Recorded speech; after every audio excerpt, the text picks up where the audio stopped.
Pittsburgh Steelers. Beaten 51-0 in their opening game and outscored 92-10 in their first two, the Steelers never gave up. Led by the Bulldog tenacious Chuck Noll, they have climbed back to respectability, and the playoff berth is possible. The New York Jets also know about not giving up. With Coach Joe Walton and many of the players under fire from media and fans, it would have been easy to quit after losing 7 of the first 8 games.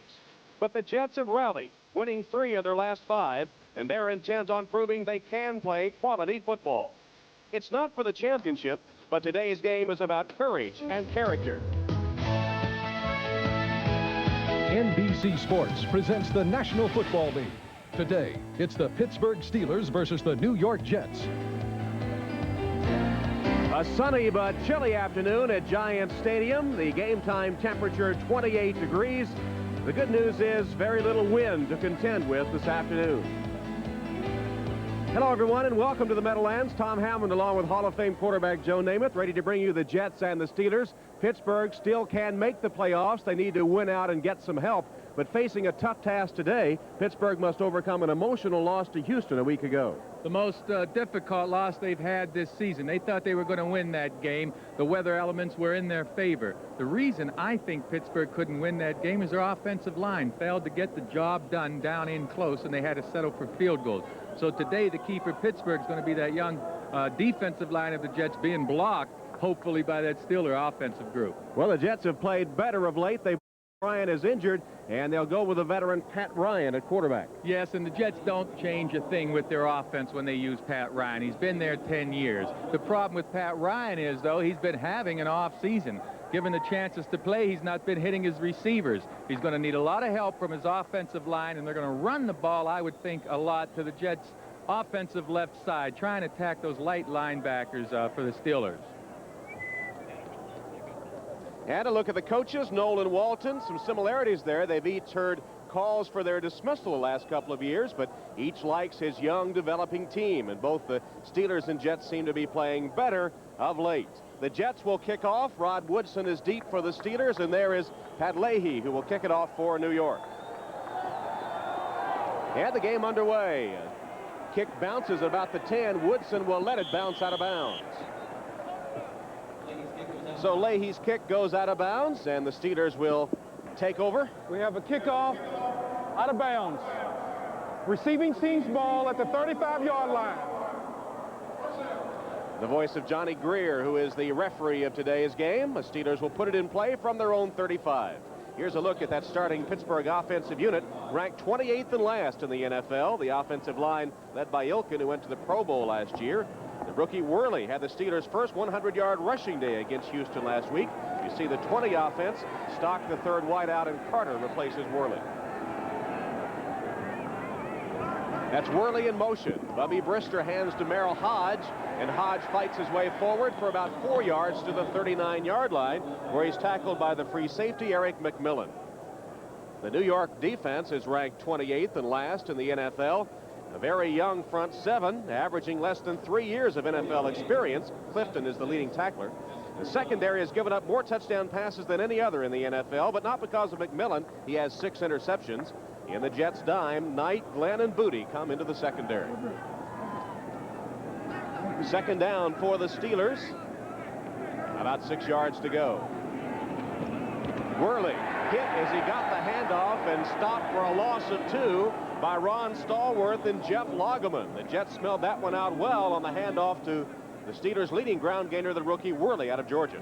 And this has turned into the strength of the Jet defense. Stallworth, a rookie. Lageman, a rookie. They have Barb Washington, a defensive lineman that comes in to rush the passer now, and Dennis Byrd. So these Jets are improving, especially with their young people, and I look for them to put some pressure on Bubby Brister in the pass situation.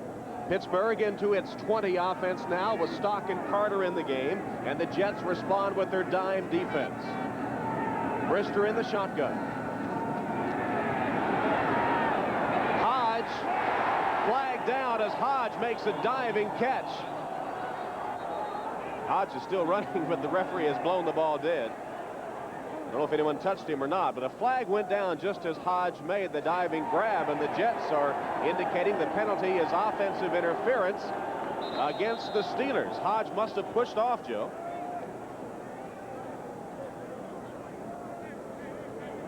There's Bubby Brister, who has thrown 7 touchdown passes, 7 interceptions.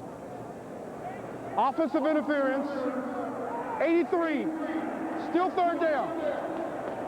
So the penalty was called on Lewis Lips for interference. There's Lips, who is not involved in the catching of the football, but called for interference. Well, you watch Lewis Lips right here in the center of your screen. What he's going to do is go downfield and get in the way of number 42, John Booty, and that's how he's going to get called for the penalty. Now watch, 42 will come into play right there. Right there, you see him cutting in front of 42. Now, you can't bump your man like that. Just that. Now, Booty wouldn't have been there anyway. Granted, Hodge would have been open for a good catch, but the official thought that was interference. I don't think it was. Bad call. 3rd and 18 now. Again, the 20 offense for Pittsburgh, the dime for the Jets. Brister across the middle, and again a diving catch made by the Steelers. That time it's Stock that comes up with the football. Mark Stock, the rookie out of VMI, who made the catch at the 45-yard line, an 18-yard gain and close to a first down. They may have to measure. Mark Stock had only 1 reception before that catch. That's his 2nd catch of the season. He was just activated from the developmental squad on November 3rd. A rookie receiver learning his way, feeling his way in the NFL, and doing a good job. They're pretty pleased with Stock's efforts so far. Ooh, look at that. Just enough by inches for the first down for Stock, who broke every VMI receiving record during his college years. Well, we'll take a look at Stock trying to get, well, the protection for one thing is very good right now once again for Brister, and he's got to like this. Heck, Bubby Brister's an accurate, strong passer, and you give him that much time, he's going to complete him. Steelers with a first down at their own 45, opening drive of the football game. Brister, a man across the middle in traffic. Malarkey, the tight end, with a good catch.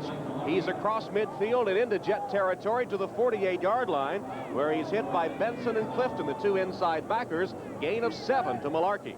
Well, I'll tell you, that offensive line right now, the Steelers is doing one well of a job keeping the Jets away from Brister.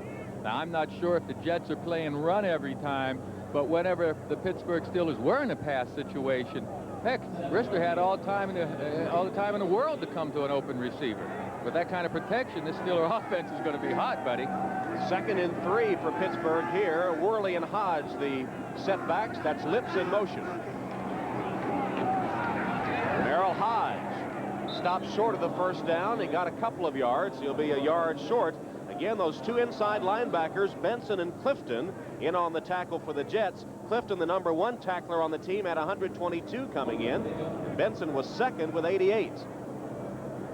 Well, you know, these defenses are, for the most part, designed to free up the linebackers. They should be getting big numbers when it comes to tackles. Now, that's not to diminish from Clifton's efforts or Benson's efforts, because they're making the plays, but these defensive linemen try to keep the offensive blockers away from the linebackers so they can make the tackles. 3rd and 2, 4 wide receivers in on the formation. Brister in the shotgun. Handoff to Hodge, and he has a first down. There's a penalty marker on the field. Hodge inside the 45, tackled there by Gerald Nichols, but illegal procedure against the Steelers. Well, that's the 2nd first down nullified by penalty in this drive. False start, 79 offense, still third down. John Reenstra, the left guard, guilty of the false start, the first-round draft choice out of Temple. Well, Reenstra is going to be right here in the left guard position. Now, this man is such an athlete. I want to tell you, Seattle Seahawks considered drafting Reenstra as a fullback before they got John L. Williams, number 79. I didn't really see him move that early, though. I didn't either. 3rd and 7, nevertheless. Stock in motion. Brister rolls and hits his man. Derek Hill, the rookie from Arizona, makes the catch along the sideline and takes it to the 35, where he's run out of bounds by James Hasty. Another clutch pass from Brister. Good to Hill for the first down, his 24th catch in his rookie year. It went for 17 yards. Well, Brister reads the safety blitz. What happens here, 22, McMillan's going to come in here in a moment as a safety blitz right there in the middle of the screen, and Brister gets out of there, and Ouija Thompson, smart receiver. You give him a little time downfield, and even though he lacks some speed, he can lose the defenders. First down give to Worley, trying to turn the corner. Good blocking. Cuts back to the 15. Still going to the 5. Touchdown.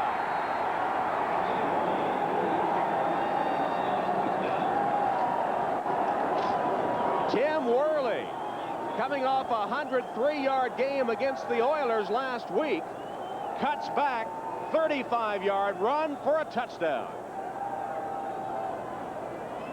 Great blocking by that Pittsburgh offensive line out front. Worley getting a big hole, and then, you know, he didn't look like he's going to run away from Hasty, number 40, but there's a lot of speed that this man has. Now, there's the kick by Gary Anderson, and it's good. He's 20 for 20 in point-after touchdowns this season. So in the first position, the Pittsburgh Steelers drive down the field to score. We'll be back to look at that touchdown run again in just a moment. It began in Philadelphia. It rolled across America. And now there's only one stop left. Live only on cable pay-per-view, Budweiser and MTV present the Rolling Stones Steel Wheels Tour. Call your local cable operator for details. Grab an ice-cold Budweiser and watch the Stones rock.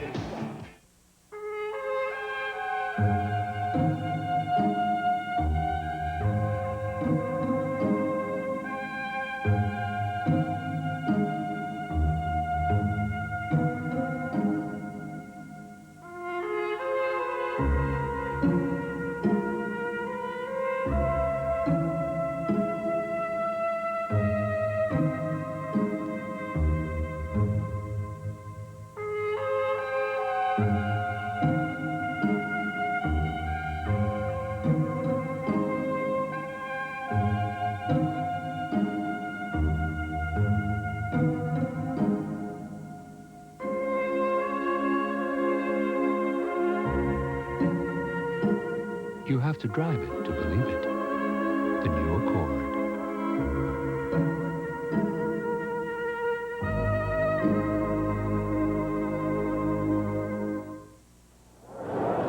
now, you don't always have to make a pretty block to have an efficient block. Mike Mularkey, the tight end right here, ends up taking 3 guys out on this play.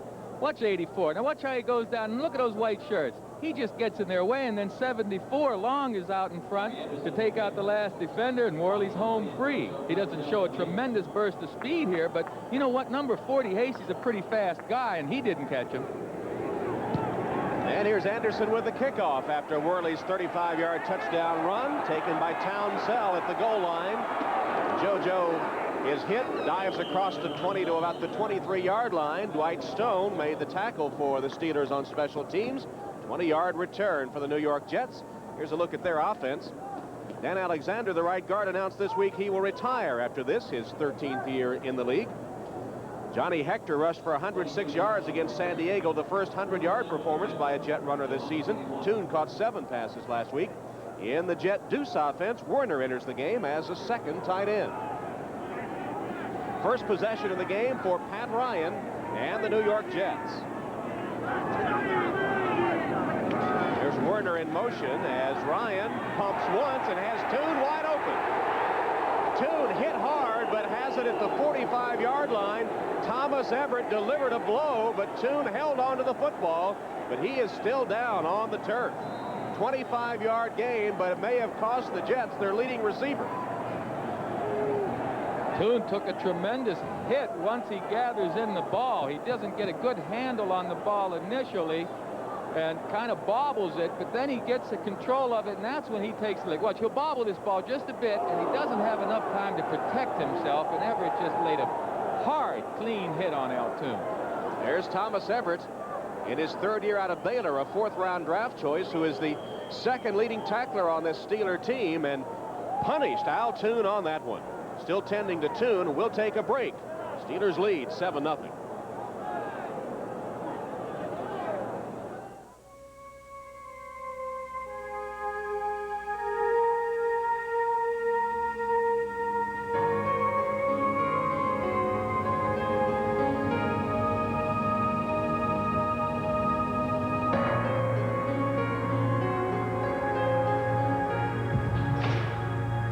Life's full of simple pleasures, like the comfort of Levi's jeans, or a hedge forgotten.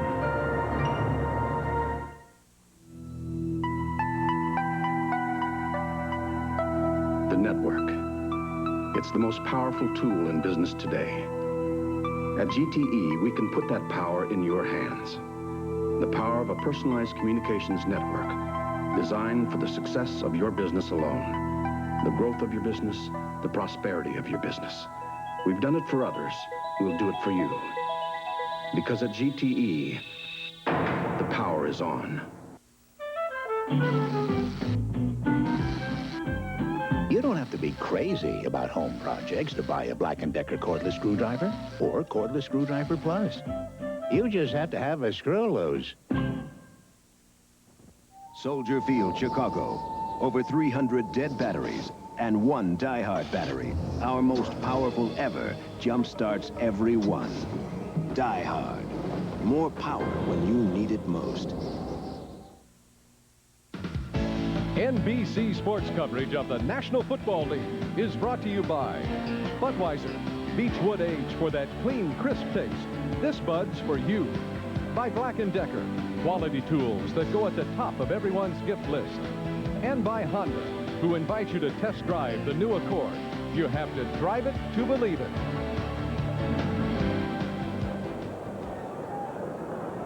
Al Toon just now being helped to his feet after taking that vicious hit from Thomas Everett. Let's watch it again, Joe. Well, what sets this play up is Rod Woodson, the cornerback, tried to be aggressive, and Toon slipped around him. Now, it's a good, hard, clean hit. I mean, there weren't any elbows flying or any chop shots there, folks. That was just Thomas Everett laid a good shoulder lick on Al Toon, and Al Toon will be the first to tell you, had he caught that ball cleanly, maybe he wouldn't have had to pay quite the price for that game. Well, his knee is a little wobbly as he comes to the sideline. Meanwhile, the Jets do have a first down. Somehow, Toon held on to the football. Steelers leading 7-0. 9 minutes left in the first quarter. Hector hit and dropped as soon as he got the football. Greg Lloyd, the outside linebacker on the right side for the Steelers, got great penetration and was all over Johnny Hector.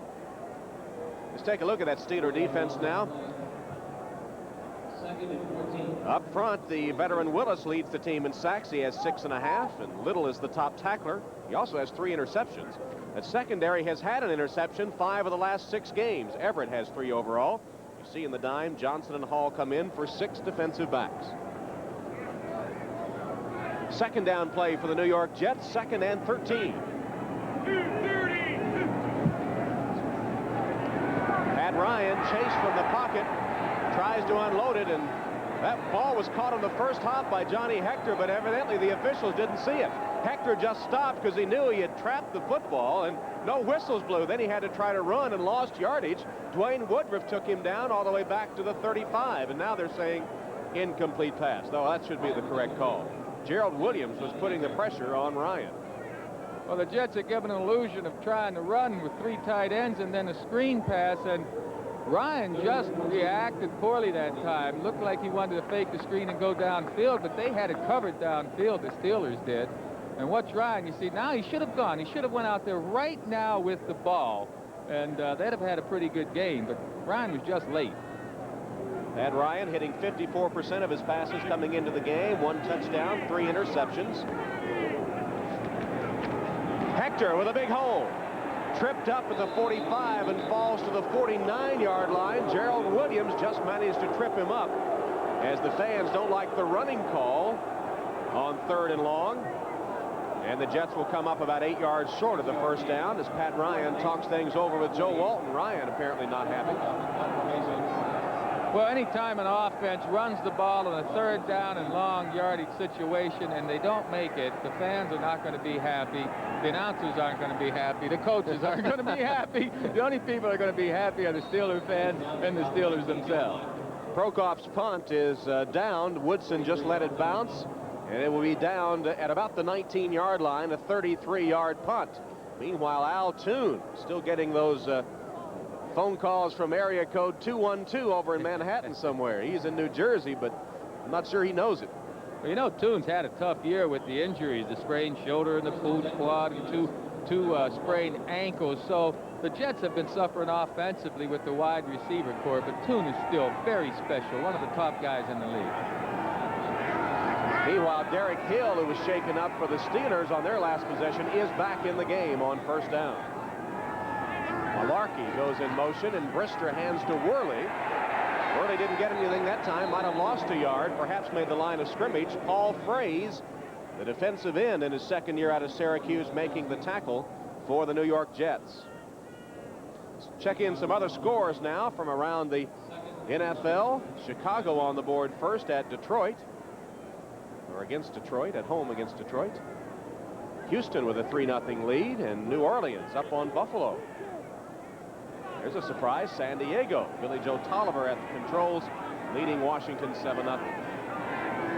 Second and 11, or 10.5, I guess, if you want to be technical. Brister's pass too high for Lips, and it'll be incomplete. Lips had a lot of people around him. Louis Lips has not had a reception the last 2 games. Now, granted, those were bad weather games, the monsoon in Miami and the snow in Pittsburgh. But the Steelers, in an effort to get him back into their offense, had designed a Lips package for this game. 3 pass routes specifically designed to go to Louis Lips. 2 of them are option calls where Lips decides what kind of pattern he'll run in progress. And Bubby Brister said he was going to stay with Lips all the way on those. No matter what, Coach Knowles says, hey, we want the ball in Lips' hands. We're not trying to keep it out of his hand. Let's see if they go to him here on 3rd and 11.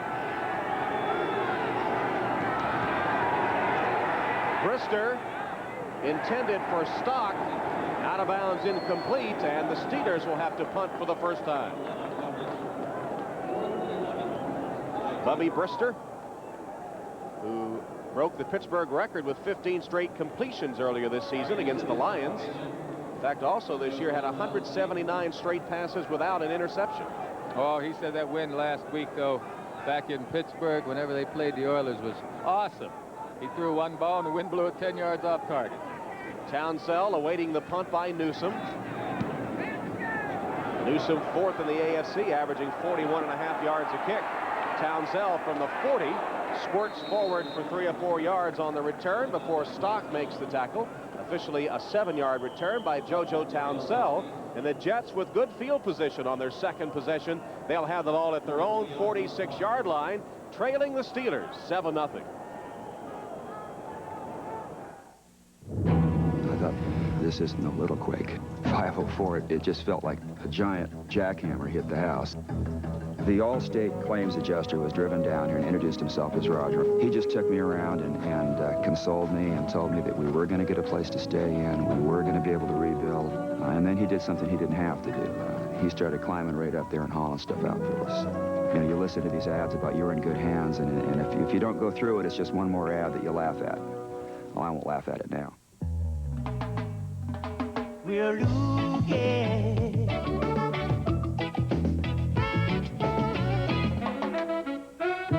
We're looking. Yes, we are looking. Come on. I'm just looking for a push. Bill. It can stop the hottest action. The Minolta Maxim 3000i. Ultra-wide angles. Over 30 autofocus lenses. Extreme telephoto zooms. It captures what no snapshot camera can, even in difficult lighting. It's the autofocus SLR that's this easy. The incomparable Maxim 3000i. Only from the mind of Minolta. New Year's Day, come home to the best in college football and a rematch of the thrilling 1988 Sun-Kissed Fiesta Bowl. The 5th-ranked Florida State Seminoles battle the Cornhuskers of number 6 Nebraska. The Sun-Kissed Fiesta Bowl. New Year's Day, the best bowls are on NBC Sports. Ken O'Brien on the right. Normally the starting quarterback for the Jets suffered a jam right shoulder against San Diego. So Pat Ryan, the 12-year veteran out of Tennessee, at the controls for New York today.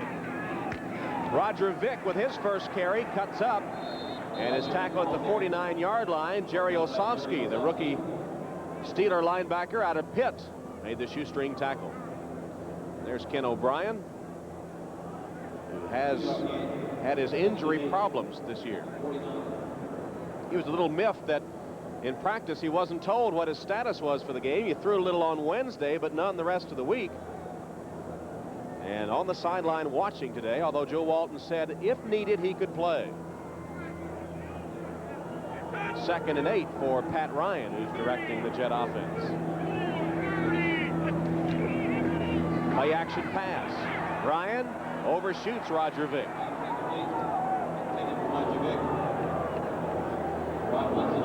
Greg Lloyd putting the pressure on Pat Ryan. He released the ball too tall as Joe Walton sends the play in with Chris Burkett. Number 95 right there gets by Johnny Hector and kind of forces Ryan to throw the ball a little bit off balance. Consequently, he overthrows Roger Vick. Good pressure by Lloyd. Not very big, only 222 pounds, but he has a way of shedding blockers. You know, a lot of teams say, well, we'll run right at these guys. They're light linebackers, Olszewski and Lloyd. But, hey, shedding the blockers and making the play, that's what Coach Knoll likes. 3rd down for the Jets. Ryan again flushed from the pocket. Flag down as Townsell can't hold on. The pass a little too tall. Rod Woodson was covering him. And Pat Ryan may be injured. Well, we may see O'Brien after all. The preliminary indication is a hold against the Jets. And Ryan took a hit as he delivered the ball.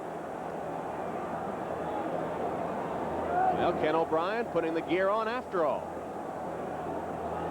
Well, I tell you, I like Pat Ryan, but I think the offense is going to get a spark here.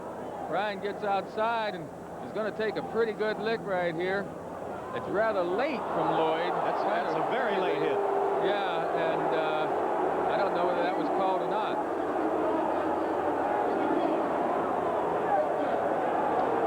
Greg Lloyd did hit him late, and it was called. Also a holding. No, it was not called, and a holding penalty against the Jets was declined. Well, you tell me if that's just one step and hit. I think he took 2 steps clearly and then got him. Granted, it's tough for a rusher to change his charge and miss the quarterback, and in the old days, that was just a good lick. I shouldn't say old days, Tom. I mean, just a few years ago, that was a good lick. But with the rule changes now to help protect the quarterback, Lloyd could have easily been called for taking 2 steps and hitting the quarterback late. I thought it should have been called, and Joe Walton obviously also agrees. So Ken O'Brien, jam, shoulder, and all, set to come in on the next Jet possession. Meanwhile, Pat Ryan is still down. Well, you take another look at it, and you'll see that Ryan's not expecting to hit. He gets caught right in the sternum area, and you'll see some kind of whiplash effect take place, and then the rest of him hits the ground cleanly. Boy, his back, yike, that's a tough lick to take, boy. Count the steps on Lloyd here. Ball released. 1, 2. Well, it was a good lick, like I say, on Lloyd's behalf. It could have been called hitting late. Well, Pat Ryan helped off the field. The Jets have already lost Al Toon. They'll have to punt when we come back. The pressure kick is no different than a kick early in the ball game. It's a situation I love, I wait for, and I live for, and I get paid for. I know the situation. I know we need 3 points. Your teammates, your coaches, your city is relying on you, and you know you're going to come through for them, even before it happens. When I make the kick, it's a feeling of satisfaction, of relief, and of pure, utter joy. Honda. It's the finer points that make the difference.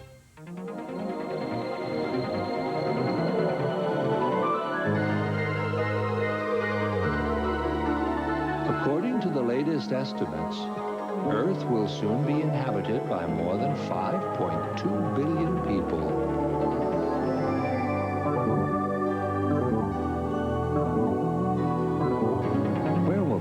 Fit.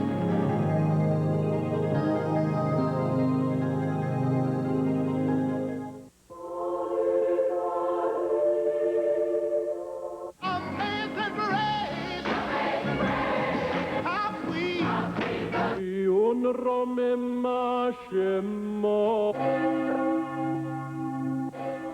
freedom to say and think what we believe is ensured by this document. Join us and the National Archives in celebrating the 200th anniversary of the Bill of Rights. NBC Sports serves your need to know all week long. Dial 1-900-454-3500 for NBC Scores Plus. 24 hours a day, 7 days a week, anywhere in the USA. Tom Hammond and Joe Namath from Giant Stadium, the Meadowlands, where the Jets on 4th and 8 will punt, trailing the Steelers 7-0. Prokop's first punt covered 33 yards. Prokop's good, though, at dropping that ball inside the 20. He's leading the league, I believe, with 22 of them. So that's what the Jets want him to do. Just drop it inside the 20. That's his first punt, was his 22nd of the year. It does lead the NFL. Woodson calls for a fair catch. There's another one inside the 20. Woodson makes the fair catch at about the 15-yard line. Well, Pat Ryan injured on the Jets' last possession. The second Jet starter injured. There you see him on the cart being taken off the field. Already Al Toon has gone out with a probable concussion. His return questionable. And the status of Ryan looks in doubt as he heads for the locker room. So Ken O'Brien will be under center the next time the Jets have the football, and he's playing with a jammed right shoulder. Steelers with a 7-0 lead, and the ball first down at their own 15. Brister will go to the air, and he goes long for Lips. Almost intercepted. Bobby Humphrey was covering Lips and then got some late help from Eric McMillan. There's Humphrey, and McMillan came over to help out. Bobby Brister saying he would be aware of McMillan, that he had to look him off or pump fake him today. That's right. Now, Bobby Humphrey, the cornerback for the Jets, does a terrific job. I'll tell you, Lips slows up a step or two, and then the ball ends up going over their heads. I think that Lips just misjudged that ball. He'd have had a better chance of catching it had he kept running. That was a good pass by Bobby Brister. There's a look at Humphrey, who is covering Lewis Lips. He's out to cover Lips again, set to the Steelers' right on 2nd and 10. Brister now 3 of 6 in the air. Draw play, Hodge across the 20 to the 24-yard line. Alex Gordon trips him up at that point, and Hodge is just short of the first down. That's a 9-yard gain. Good execution by that Steeler front. Expecting a pass, the Jets defense got caught with the classic draw play. Check the left side of the screen. You'll see a huge hole open up now as both the tackle and guard open up that gap for Hodge to get through. Now the Steelers only have a 3rd and 1 or 2. Of course, remember last week, these are the situations the Steelers couldn't convert against the Oilers, and now they have a chance early in the game to show they can get off the ball, fire out and block somebody. And they have 3 tight ends, Wolfley, Malarkey, and O'Shea. Wolfley normally a guard. Worley hurdles tacklers and falls forward for the first down to the 27-yard line. Clifton and Radachowski able to tackle Worley, but not until he dived for first down yardage. I'll tell you what, fullback is a tough position. These guys are asked to block, run, and catch. You watch Merle Hodge, number 33, stick his nose right in that offensive line and make the big block. Look at this. Now, that's just a collision, folks. Hodge kind of ducked his head a little bit. You want to keep that head, those eyes up, and see who you're blocking, but fullback's got a tough gig out there. Hodge in his 3rd year out of Idaho State in Pocatello said he's heard all the potato jokes there are. Play action pass, Brister in trouble, gets away and heaves it downfield as far as he can. Lips can't get it. It's almost intercepted by Humphrey. Humphrey with a little kick after he had that one in his hands. Boy, Brister aired it out about 60 yards in the air. Well, Big John Jackson, the left tackle, gets whipped. Here you see Lips just getting downfield, and of course there's going to be some help for Bobby Humphrey, number 48. The ball's hanging in the air. Now these guys are just trying to get under it, and Humphrey just drops the ball, goes right through his hand. But the big reason for this, right there, 96, Stallworth beats 65, John Jackson, and then Bobby has to throw the ball a long way, and it hangs up. They're lucky it wasn't intercepted. 2nd and 10 for the Steelers. Brister to Lips. On the slant, Lips makes the first down catch and takes it to the 49-yard line. That's his first reception in the last 3 games, his 41st catch of the season. It goes for 21 yards. Bobby and Louie says, hey, we're going to keep trying this thing till it works.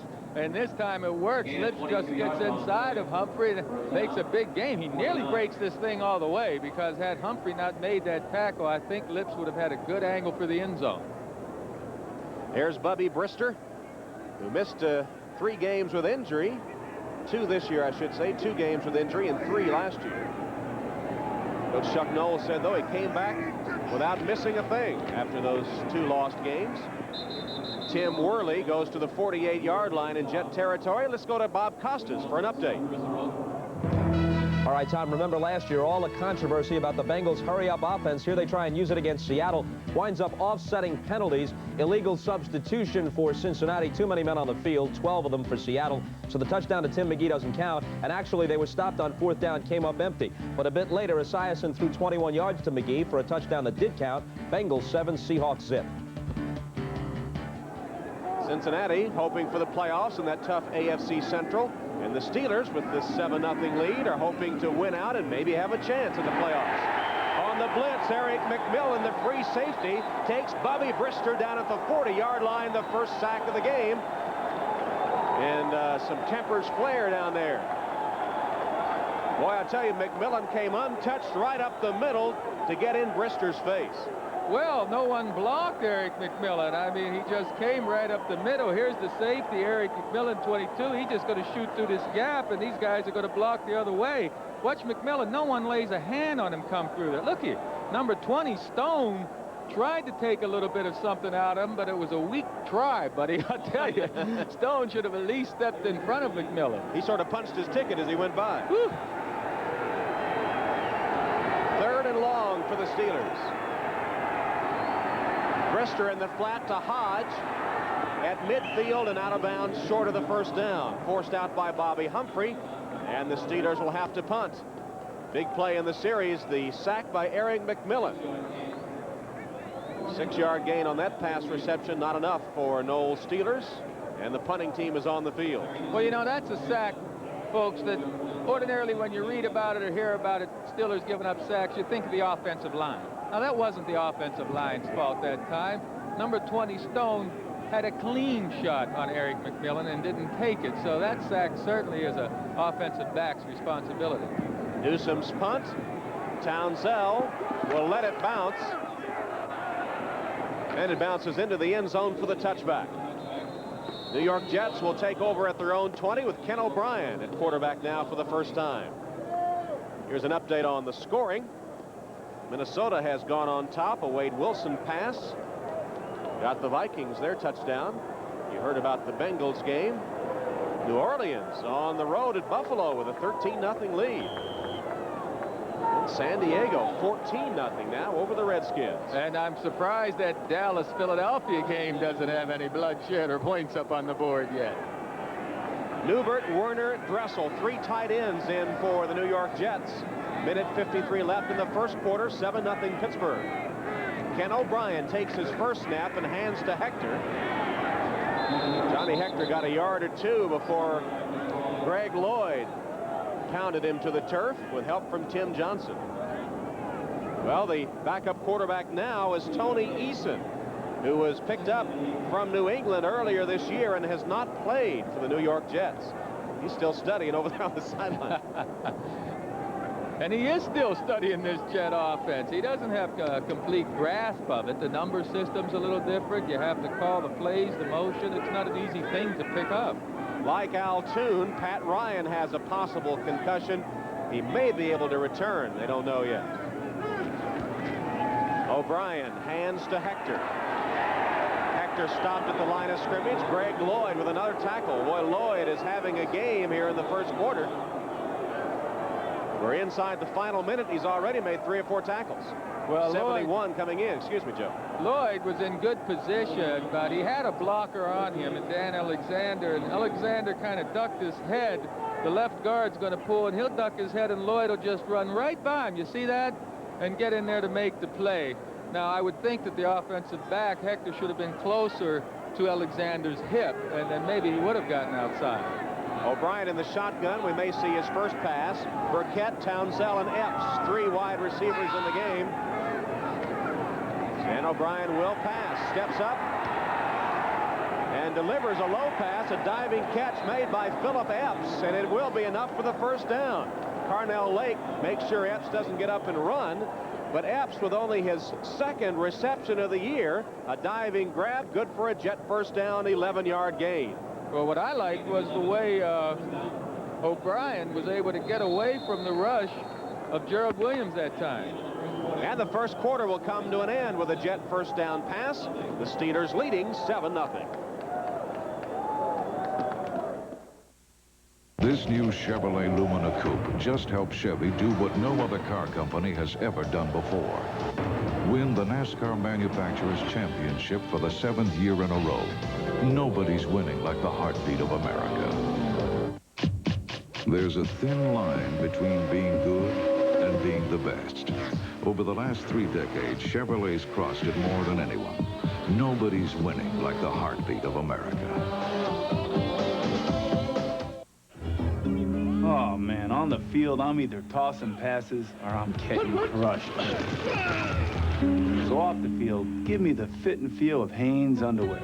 You know, nothing's ever going to help me forget the licks I took. But Hanes gives me something no linebacker ever will. Comfort. Real comfort. Now you're wearing what you like. Nothing else feels so right. It's a Radio Shack Merry Christmas. America shops at Radio Shack for everything in radios. Radios for wake-ups, sit-ups, weathercasts, newscasts, CBers, CDers, shortwavers, space savers, stereo mates, playmates, radios that are wettable, petable, and simply unforgettable. Tune in to hundreds of Christmas gift ideas from the leader in radio technology since 1921. A radio for every purpose at every price at Radio Shack, the technology store. Well, Broadway Joe returns to the Big Apple. Nice coat, Joe. This was 1971. You were playing, and you were ready for the cold weather with that gear. Well, I was trying to stay warm. That's why I had that fur on. I've never been one to go out and hunt, and I don't wear my furs today because I don't want to promote that kind of thing. But I tell you, that coat sure did help me keep warm. Hey, I think we found the coat. I see it. Do you remember giving that to a young lady? I just saw one in the stands there. The only thing I know about that lady is her hair was shorter than mine. Roger Vick on the receiving end of that pass. David Little makes the tackle for the Steelers. And on first down, the Jets pick up 5 or 6 yards. Well, I'll tell you, with O'Brien coming into the game now, I think this is a lift for the Jets because he is their best quarterback. Hey, there's old X12. Yeah. I like that better than the fur coat. And the fans did, too. They wanted to see you on the field. You missed the 71 season, right? Well, I had a knee injury. I hurt it in the first exhibition game that season, and I couldn't play. I missed playing against the Steelers a couple of times because of injury. A.B. Brown on his first carry gets good yardage, a first down to the Steeler 45. Carnell Lake runs him out of bounds. A pair of rookies matched up there. A.B. Brown, the rookie from West Virginia, on his 10th carry of the season, picks up a first down as he gets the corner. Well, A.B. Brown had a good exhibition season. He had high numbers. He just gets a huge hole again upside. Number 84, Dressel, kind of walls off the linebacker, number 50, inside there, and it's just a tremendous hole for him. David Little couldn't get out to make the play. Credit Dressel, the tight end with the Jets, a good block. First down, New York at the 44 of Pittsburgh. Ken O'Brien has Townsell for another first down. That one just short of the 30-yard line. Wayne Woodruff, the veteran quarterback, stopping Townsell.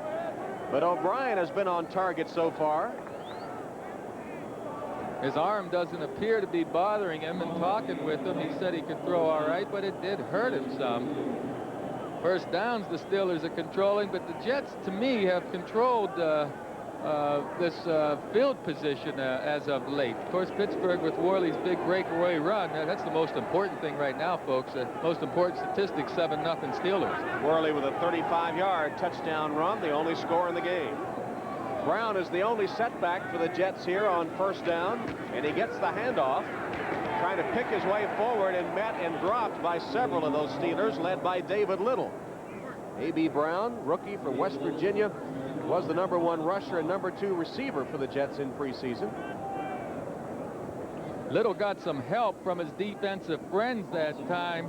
Tim Johnson was in there penetrating, and that took down the blocking that time, and Jones made the play, also helped out. I shouldn't say Aaron Jones made the play completely by himself. It's a team effort, and that was good team defense for the Steelers.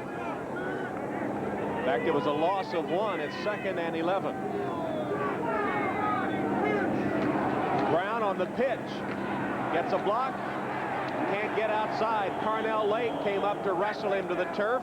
Also in on the play, Brian Hinkle, the outside linebacker who was pursuing. And they walled off A.B. Brown for very little gain. Watch number 60, right guard Dan Alexander pull right across. Now he's going to hit Lake, but Lake's going to play him off. Look at that.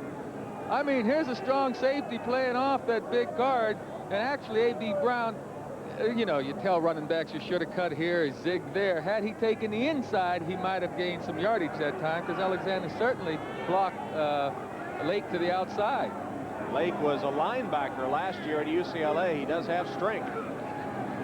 O'Brien completes the pass to Hector. He's bumped out short of the first down by Carnell Lake. There's Lake, number 37, 6'1", 205 pounds. All-American linebacker for the Bruins of UCLA last year, and a second-round draft choice for the Steelers. Yeah, I remember his father Eugene down in Midland, Pennsylvania. Good basketball player. Hey, you know what? If O'Brien gets this ball on target, Hector has a chance for the first down, but he throws it behind him. So Hector has to slow down, get his body all turned around out of whack, and that's when Lake can make the play. Leahy is on to try a field goal. It'll be about 47 yards. Ryan, the normal holder, is hurt, so Prokop is the holder, and that kick will be no good. So from 47 yards, which would be his longest of the season, Pat Leahy misses the field goal, and the Jets fail to get on the board. 11:13 left in the first half, and the Steelers still in front. Getting to know you, getting to know all about. Meet the 1990 Geo. Getting to like you, getting to hope you like me. In the 70s, you got to know a small car company called Toyota. In the 80s, Honda.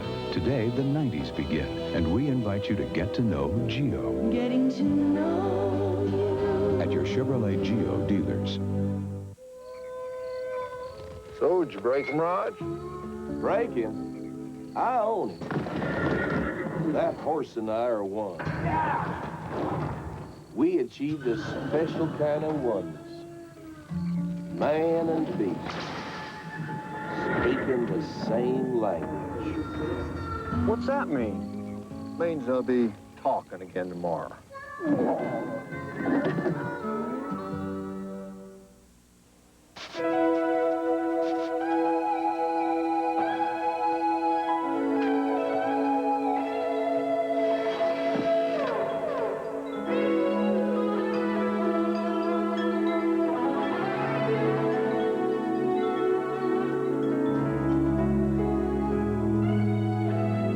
Life's full of simple pleasures, like the comfort of Levi's jeans. Or had you forgotten? Elway, Humphrey, and the crushing defense. The Broncos battle the Cardinals next Saturday. Well, they may have won 2 in a row, but as soon as that field goal was missed, the Joe must go signs came out. Joe Walton has had a tough season. He told us earlier this week that he hasn't read a local newspaper in 7 weeks or listened to any of the radio call-in shows. He just focuses on the next game. Steelers with a first down at their own 30-yard line. They lead 7-0. Tim Worley, blockers in front. Terry Long tries to get him a block, and instead George Radachowski gets penetration to take Worley down for no gain on the play, maybe a half yard. Well, a reminder that we will be selecting a Budweiser Most Valuable Player in today's game. That comes up at the conclusion of the contest. You know, Joe Walton, I asked him yesterday, since the game's going back to his hometown, Beaver Falls in the Pittsburgh area, if he wanted to say anything to anybody. He said, yeah, my cousin Louis the Chili's worrying so much about my job, it's making him sick. Tell him to stop worrying. Well, like you, Joe Walton from Beaver Falls grew up as a Steeler fan. In fact, his dad, Tiger Walton, was an assistant coach with the Pittsburgh Steelers. Brister's pass complete. Louis Lipps came back to the football, was able to make the reception despite double coverage. George Humphrey was closest to him. He goes for 20 yards and a Steeler first down. Well, the Steelers have figured that with Louis Lipps, they've got to keep giving it a chance. Try and get that ball in his area. Excellent pass protection up front for Brister. And there you see Lipps has the defenders beaten by 1 or 2 steps. Bobby Humphrey gets there late, but that was a good pattern by Lipps.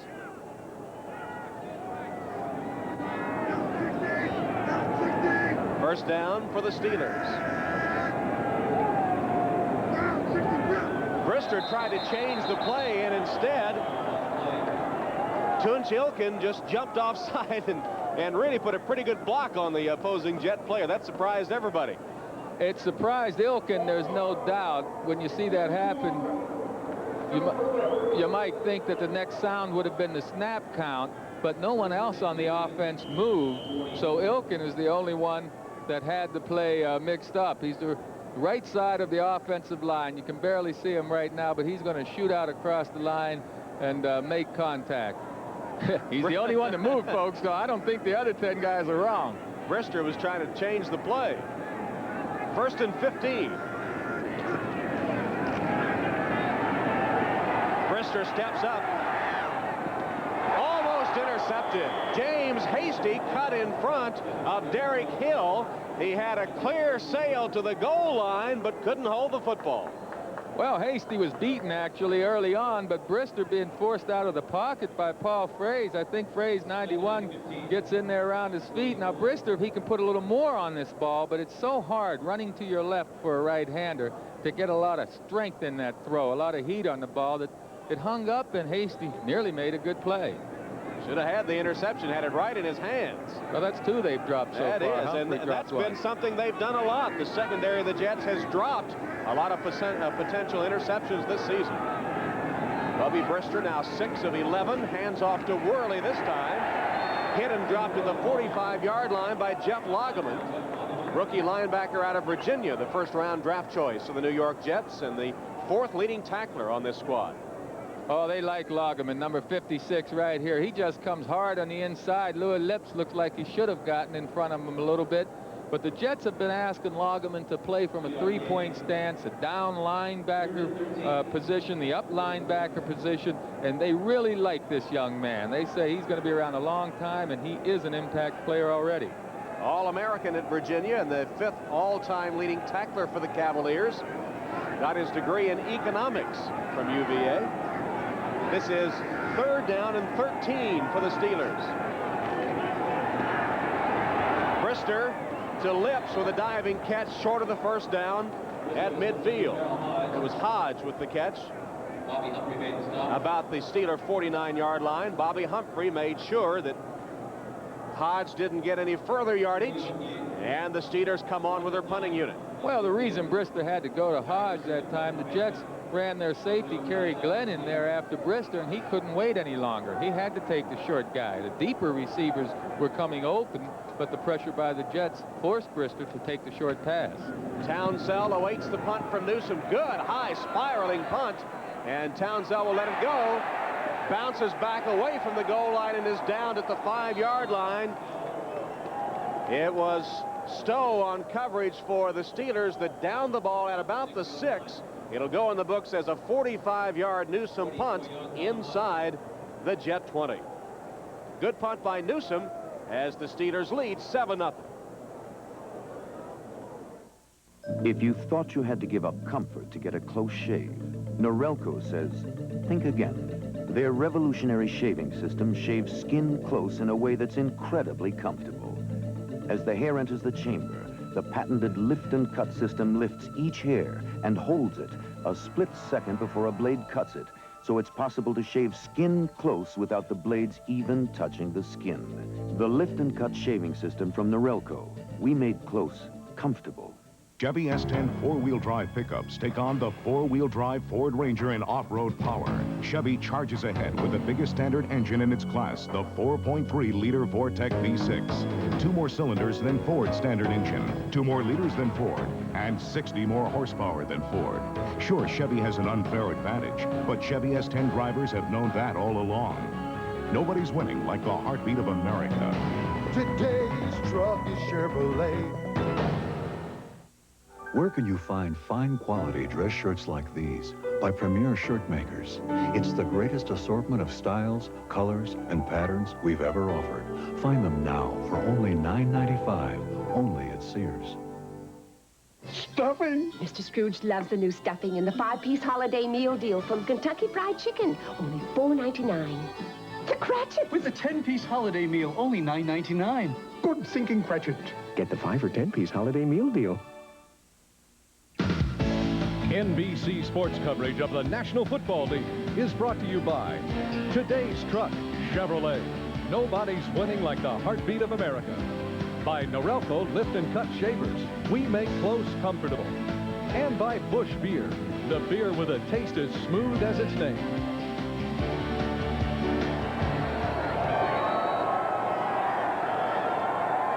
Toon is leaving the field with a possible concussion suffered early in the first quarter of the game. Already 2 Jets, Pat Ryan, the starting quarterback, and Al Toon have left the game with concussions. Jets backed up to their own 5-yard line. Ken O'Brien is 4 for 4 since coming in the game and is still perfect as he hits Philip Epps. Second catch for Epps, and it goes for a Jet first down to the 20-yard line. 18-yard gain, and O'Brien, despite the jammed shoulder on his throwing arm, looks sharp. Well, here's the way it looks for a quarterback when he makes the fake and goes back to pass. Now he's going to look downfield, and you see all those bodies crossing his vision. It's good to be tall, and now he throws after the break, a little bit afterwards, and Epps runs away from Woodruff for a good catch. Epps replacing Toon, and O'Brien replacing Ryan. Hector curls across the middle and gets some tough yardage to the 28-yard line. Here's a look at the other games. Kansas City, Steve DeBerg pass to Jonathan Hayes gets them on top against the hot Packers. Atlanta and Minnesota are tied. Detroit leading Chicago. 10-0 the Bengals. Jim Breach with a field goal, 24 yards. Houston 13-3 over the Bucks. Randall Cunningham with a touchdown pass, getting the Eagles on top of the Dallas Cowboys. 2nd and 4 here. Hector. Another nice run by Johnny Hector to the 35-yard line. Greg Lloyd stops him, but Hector has the first down. Well, of course, the AFC is a scramble for the playoffs, especially for that wild card berth. The playoffs were today. Here are the teams that would be in it. Denver's already clinched the divisional championship. Buffalo trailing at the moment, though. Houston on top in the AFC Central. Cleveland and the Raiders would be the wild cards. There's that wild card chase. You notice the Pittsburgh Steelers, despite a 6-7 record, are still in it. And a loss today would not necessarily eliminate them, but their best chance for the playoffs would be to win their remaining 3 games, and they still need some help, some losses from other contenders. O'Brien floats it to Vick. Roger Vick out of bounds at the 41-yard line, hit there by Carnell Lake, a 6-yard gain, and O'Brien still has not missed a pass. No, and what the Jets are trying to do is take advantage of Carnell Lake. He's just a rookie, so they're trying to play action, fake him a little bit, freeze him, and he's the man responsible for covering Vick out of the backfield. The Jets offensively are trying to put Lake in an awkward position, make him make decisions, make choices, and it's frustrating for Lake, any rookie defensive back. And of course, he was a linebacker in college, so doubly learning a new position, although the Steeler coaches are very high in their praise of Carnell Lake. Johnny Hector, another tough run. The yardage has been difficult for Hector today, but he's still grinding it out.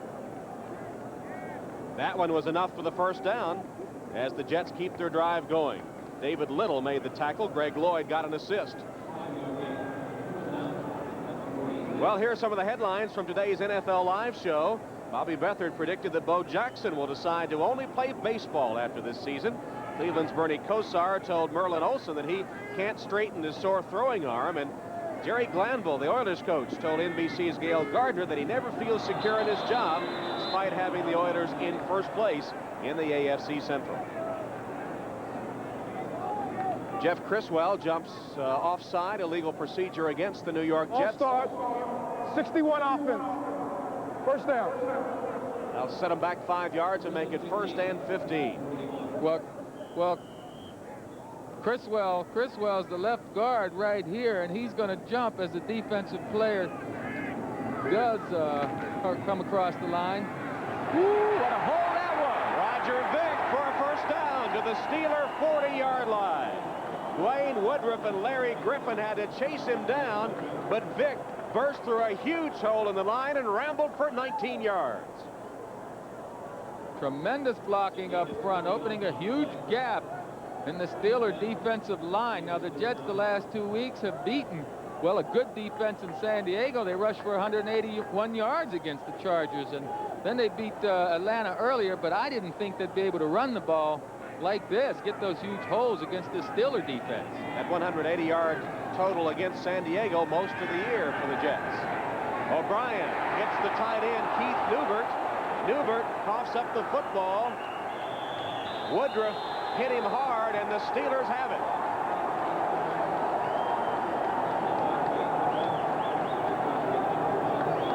Well, the Jets had their best drive going all the way from their own 5-yard line, but Larry Griffin was the man that came up with the football after Woodruff jarred it loose from Newbert. Well, what happens when the secondary of the Steelers is playing a zone defense? You see a defender waiting on him. Woodruff is just waiting on Newbert to come into that zone, and that's how he's able to jar the ball loose. Had that been man-for-man coverage, Woodruff wouldn't even have been around there. Well, the Jets had driven all the way from their 5 deep into Steeler territory. Then they turn it over.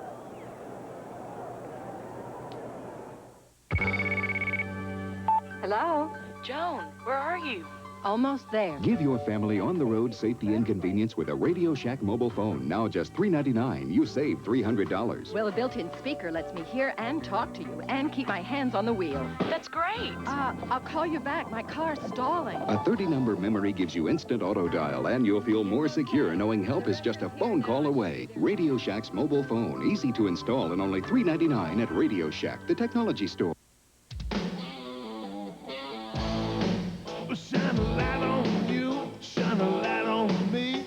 Keep your footlight shining for everyone to see. Every day, more and more people are getting together over an ice-cold Bud Light.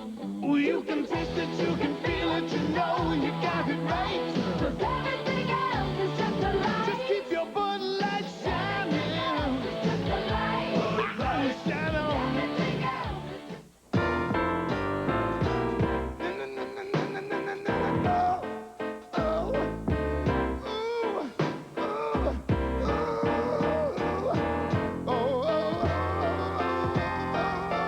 The next time you experience headaches, backaches, nausea, and sleepless nights, there is one way to get relief fast. GMAC. We make financing and leasing your new GM vehicle painless. The Oilers, the Bengals, a rumble in the jungle. Then Kelly and Montana. 2 top guns, 2 NFL powerhouses. Next Sunday. Steelers on first down with a pass to Worley for a gain of 2 or 3 yards. Kyle Clifton right with Worley. A rare reception for Worley, who played at Georgia, where they didn't throw the ball much. That's his 14th catch. Now look at Newbert. This is the fumble. He gets 1 foot down, then the other foot before Woodruff hit him. The big concern here with the fans in the Meadowlands was that he have both feet on the ground. You check this angle. There's his left leg, and then his right one gets down. He has possession. That's just a good, hard hit by Woodruff to jar that ball loose. The Steelers secondary really knocking bodies all around Giant Stadium today. And that one jarred the ball loose, and the opportunistic Steeler defense recovers the fumble. Here's a reverse to Lips. Lewis Lips to midfield and tripped up there by Kyle Clifton and James Hasty. 21 yards to Lips on the reverse.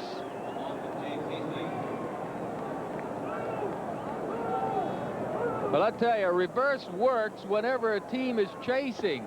We have the right side of the Jets right here. They're all going to go this direction, chasing the ball action, and then Lips is going to come from over here for the big gainer. Watch, now you see Loggeman chasing 56, going the wrong way, and there goes Lips. Now, the Jets have no one out here to stop the game. Pittsburgh first down from midfield. Two wide receivers set to the left, Hill and Lips. The give to Hodge. Merrill Hodge for 2 or 3 yards into Jet territory. 3-yard gain. Troy Benson makes the tackle. Approaching the 2-minute warning here for the first half.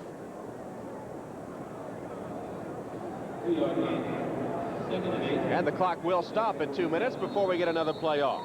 2-minute warning from the Meadowlands with the Steelers leading the Jets 7-0. 2 minutes.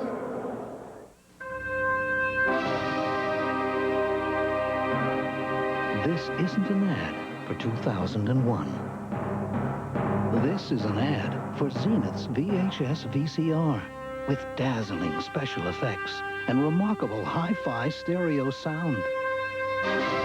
When you have a Zenith VCR, the movies you bring home will take on a whole new dimension.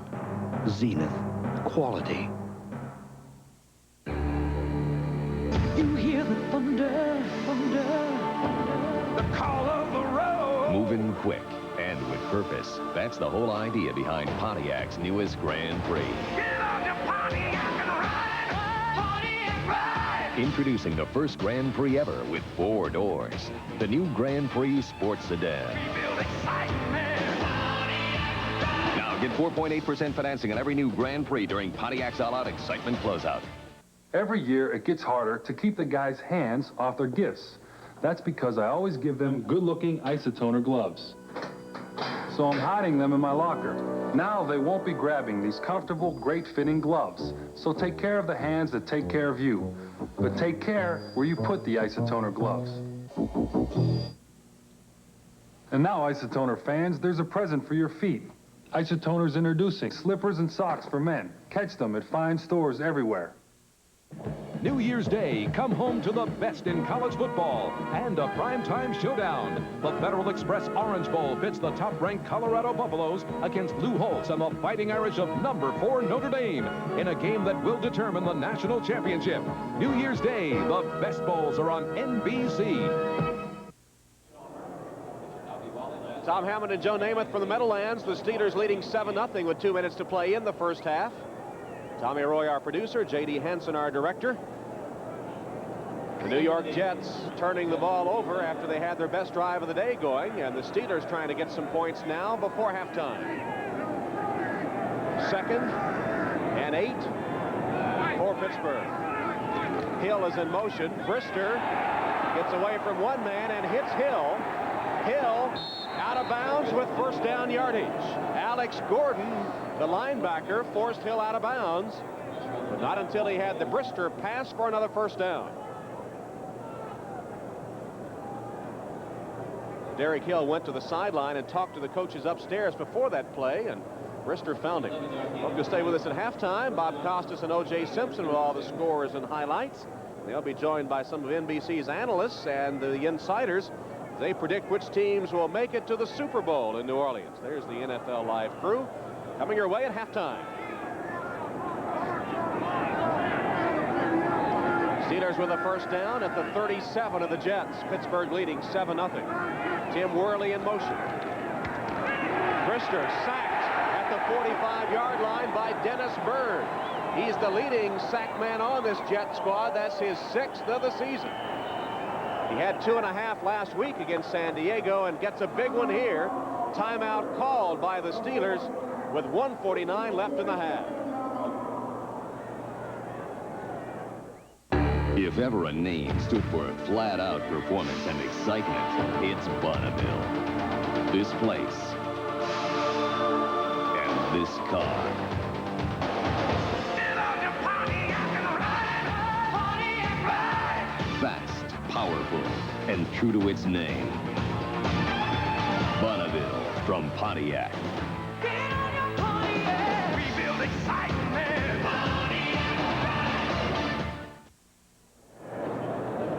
Watch right here. Tunch Ilkin, the right offensive tackle, and Dennis Bird compete, and you won't see this happen often.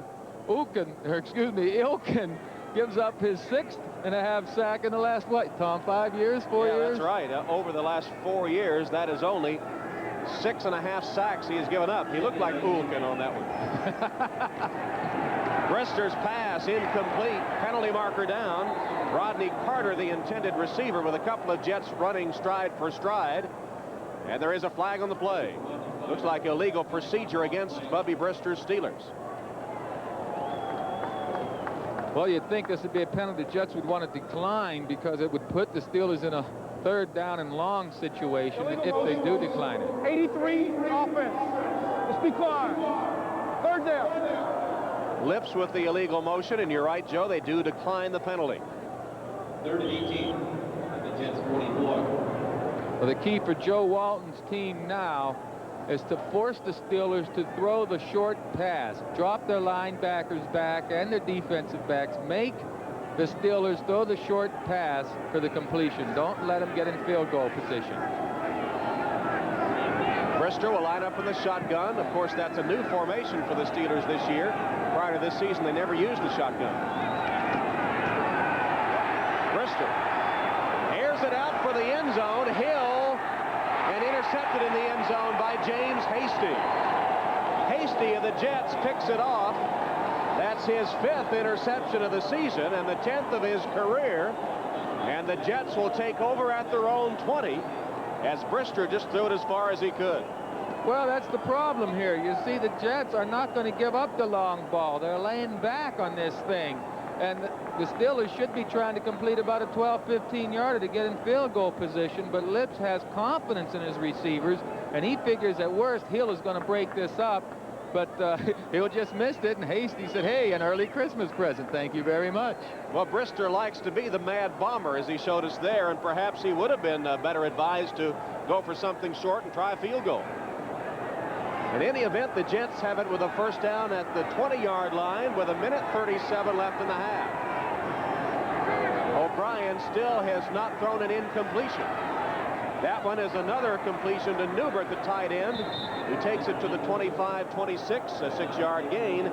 David Little tackles him without further damage. Clock running down now to 1:21.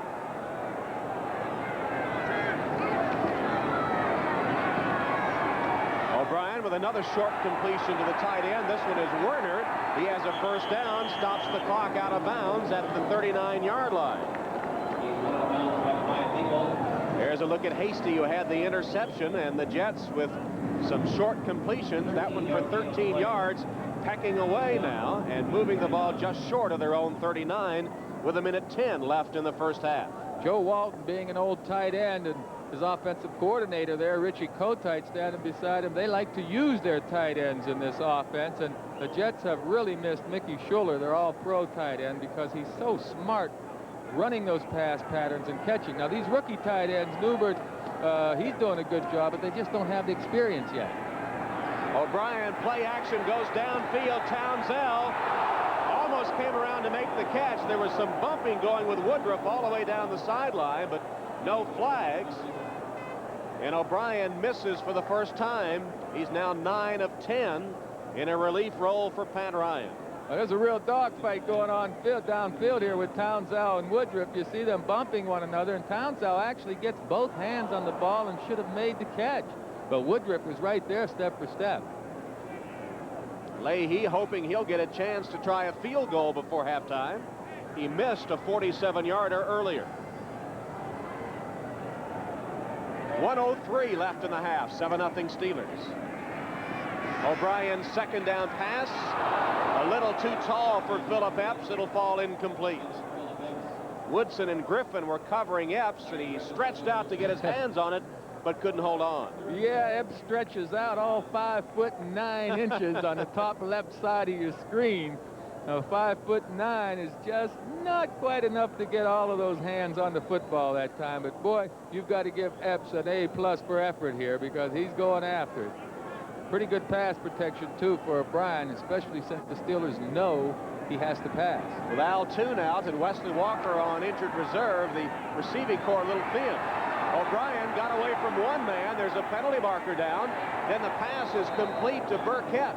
Chris Burkett, if they give him forward progress, had the first down. But there is a penalty marker down, and it might have been grabbing O'Brien's face mask. Yes, I'm sure it is, and O'Brien would be wise to save that timeout right now because the clock is going to stop the timeout. Or the clock's going to stop because of the penalty.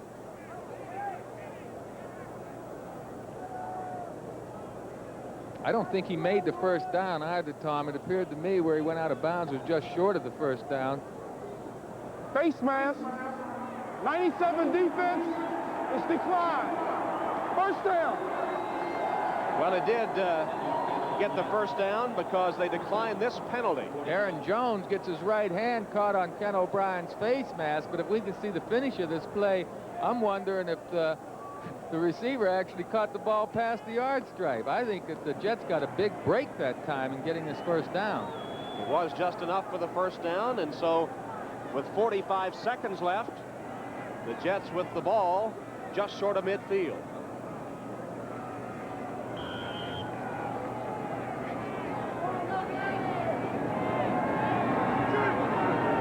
O'Brien fumbled the snap and then trips and falls at his own 45-yard line.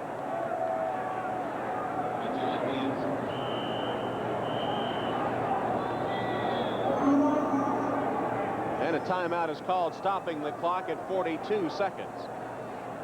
When you have a snap on a quick count, you got to make sure your hands are up there. I don't know why they misfired on this count right here. Sweeney, the center, and O'Brien haven't been having problems.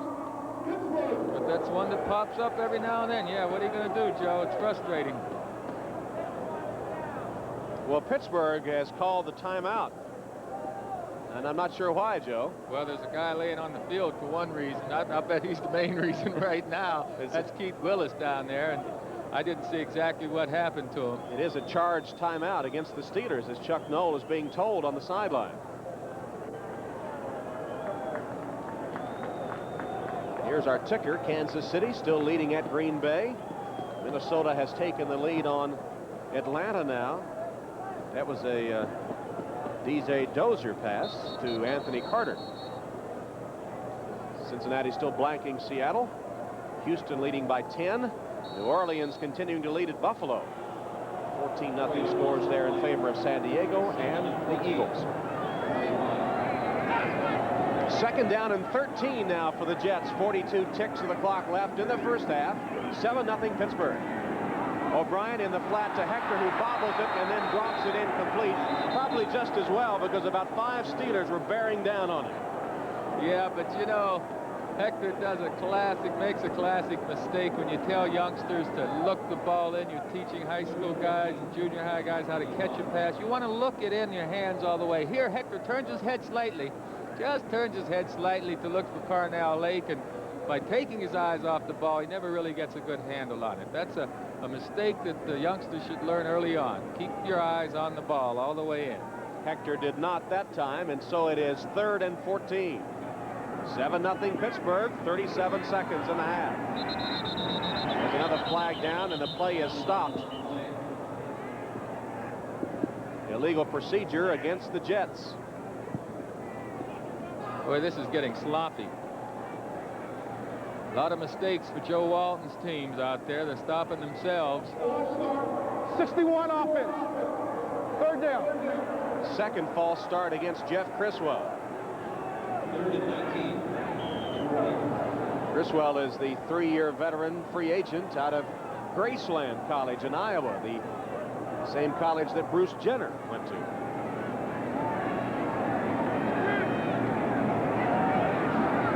O'Brien.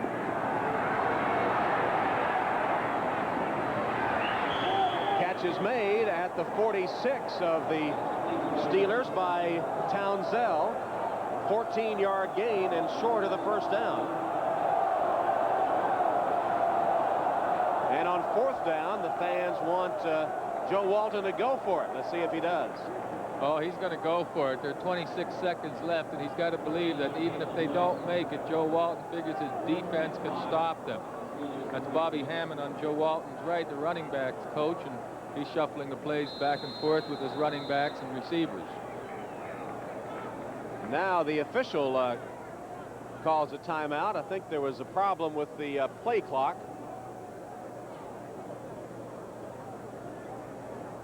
At least that was the way they were pointing.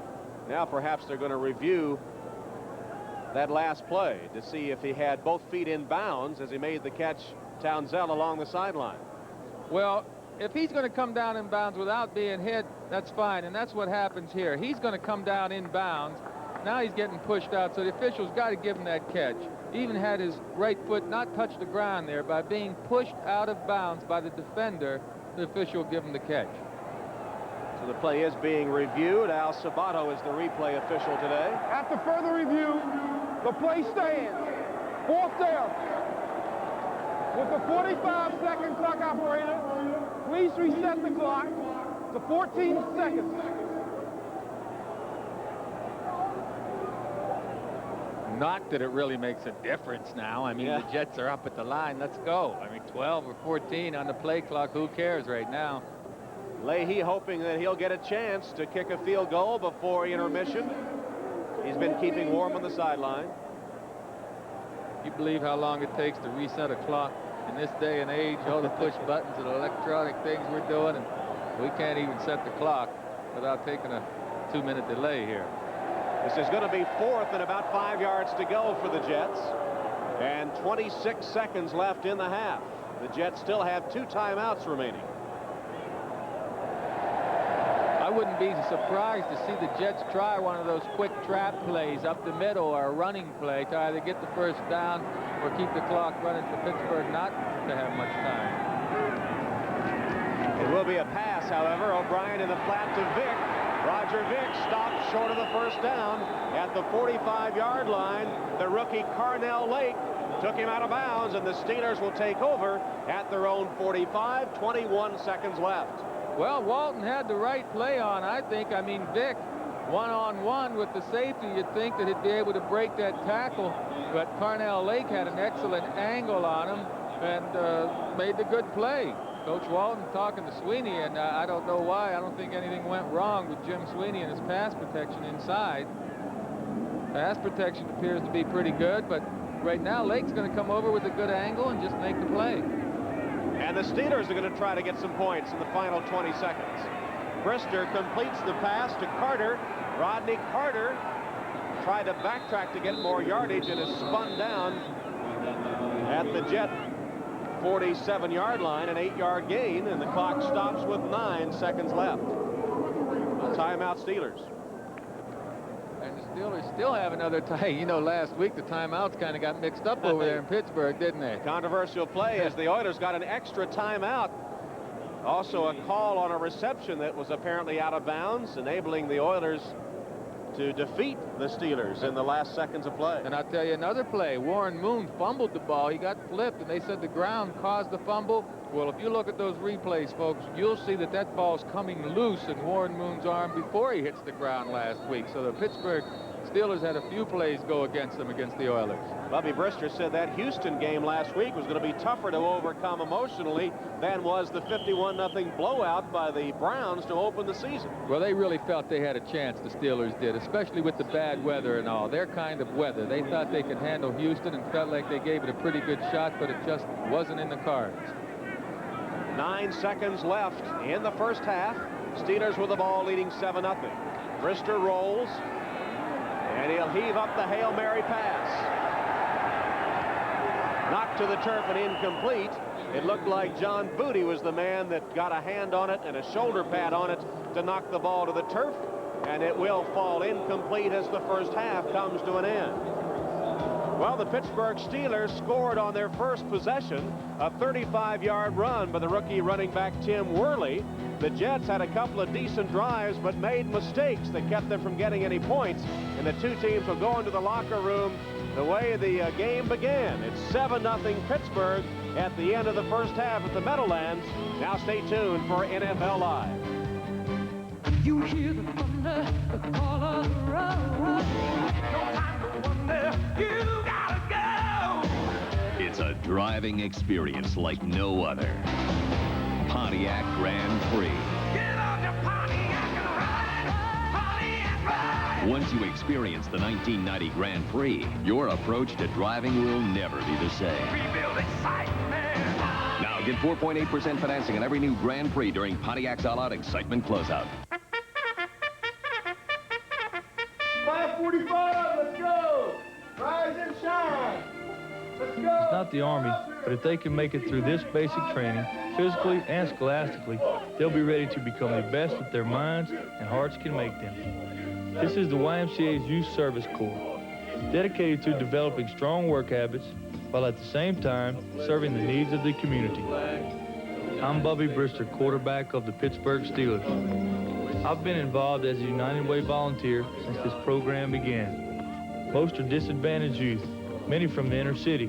They earn minimum wage while they work and train. I believe in this program because I overcame many of the same difficulties they are experiencing when I was growing up. The Youth Service Corps works because it brings out the best in these great young people. And you make it work when you support the United Way. The United Way, it brings out the best in all of us. Right, guys? Right! This message furnished by the National Football League. NBC sports coverage of the National Football League is brought to you by Pontiac and your local Pontiac dealer. We build excitement. Stay tuned for NFL Live after these messages from your local station.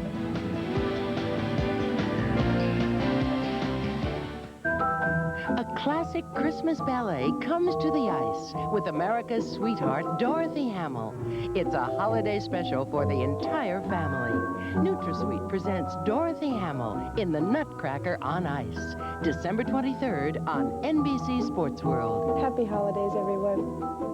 The stars are gonna twinkle and shine. How they'll shine this evening about 8:45. I know I won't be late. Oh, that 8:30. I'm gonna hurry there. I'll be waiting where. They say time is what you make it. At Citizen, we prefer making it beautiful. See the full line of Citizen watches at one of these fine dealers.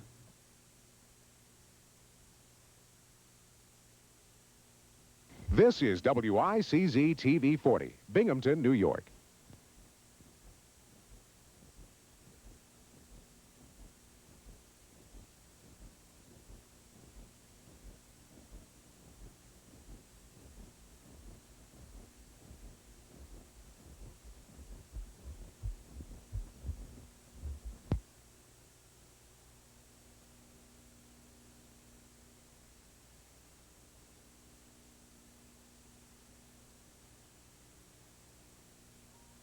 Halftime, now let's go to Bob Costas at NFL Live.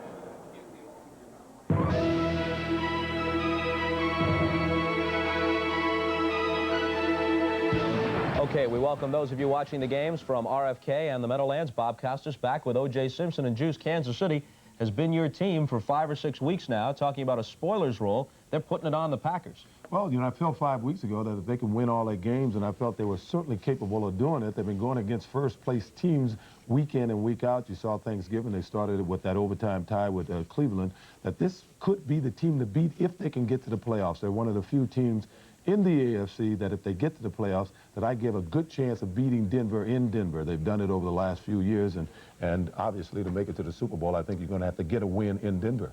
All right, talking about the Super Bowl, coming up in the second segment of the halftime show, several of our NBC analysts, plus the Juice and the Insiders will be here with their top selections. Each will pick a dark horse and an AFC and NFC projected champion to meet in the Super Bowl. That's after the next commercial break. But first, quickly through the scores. Kansas City leading at Green Bay 21-3. There are only seconds left before halftime. Here's how the Chiefs got their last touchdown. It comes, as you see, with 11 seconds to play in the half. Out of the shotgun, DeBerg, who earlier had hit Jonathan Hayes for a score, hits Emil Harry for the touchdown with just 7 seconds remaining. Christian Okoye went over for 3 yards out for the other one. It's 21-3, and they've now gone to the half. The other games, Minnesota is leading over Atlanta 20-10. Herschel Walker with an injured toe, dislocated on his left foot, does not start. DJ Dozier does, throws an option pass of 19 yards for a touchdown to Anthony Carter, and the Falcons are down by 10. Detroit, which has won 3 of their last 4, leading at Chicago. Barry Sanders, an 18-yard touchdown run, 10 carries for 75 yards to this point. 17-10 the score at Soldier Field late in the second quarter. Cincinnati over Seattle 10-7, but the key play is a Seahawk touchdown. It's a record setter. Don Hutson's record had stood for 44 years until this one. David Craig to Steve Largent, the 100th touchdown reception of his career.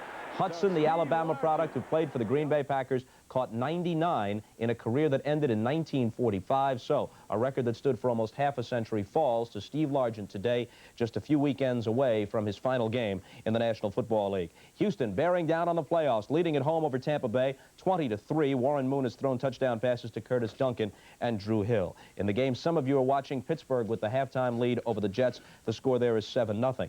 New Orleans playing at Buffalo, and the Juice predicted that Buffalo might have some trouble. They're trailing at home 16-12.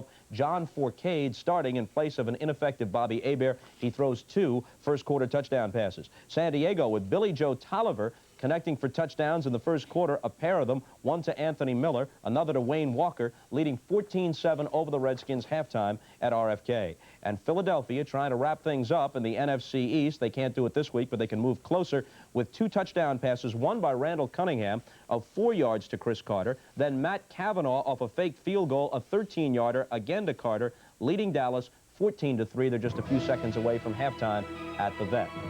Back with a round-robin discussion on Super Bowl possibilities when we continue, following these messages from your local station. Stay with us.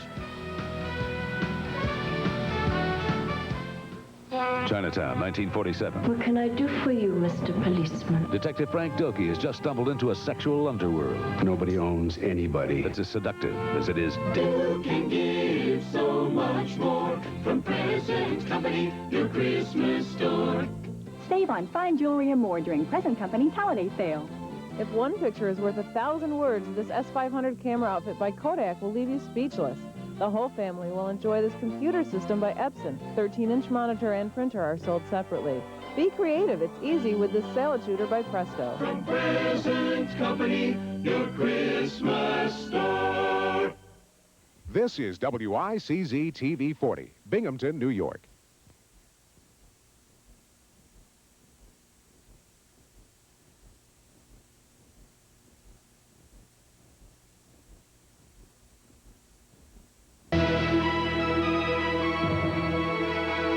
Okay, welcome back to our NFL Live studios in New York. Halftime, week 14 of the season. The playoffs just around the corner, and that prompts the question of who will compete in the Super Bowl on January 28th in New Orleans.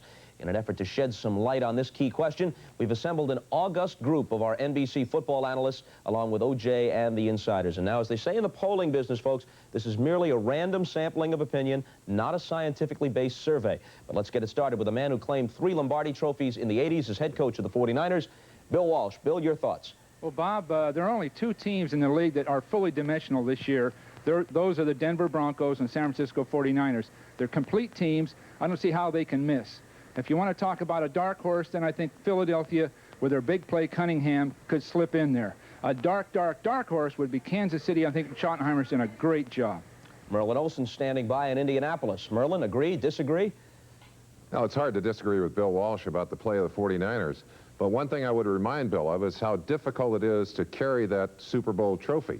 It's like an anchor dragging that team down. And that's going to keep me from naming the 49ers in the NFC. I'm going to pick my old mates, the Los Angeles Rams. I think Everett's ready. Robinson's got them on track for the late rush. The other thing that I would look at in the AFC, of course, is the Denver Broncos. And I agree with Coach Walsh there. I wouldn't have made that pick early in the year. But I think the Broncos have done the best rebuilding job in the NFL. They're bigger, they're stronger, they're playing a much more physical brand of football, and I think that'll get them to the Super Bowl. I have to agree on a dark horse.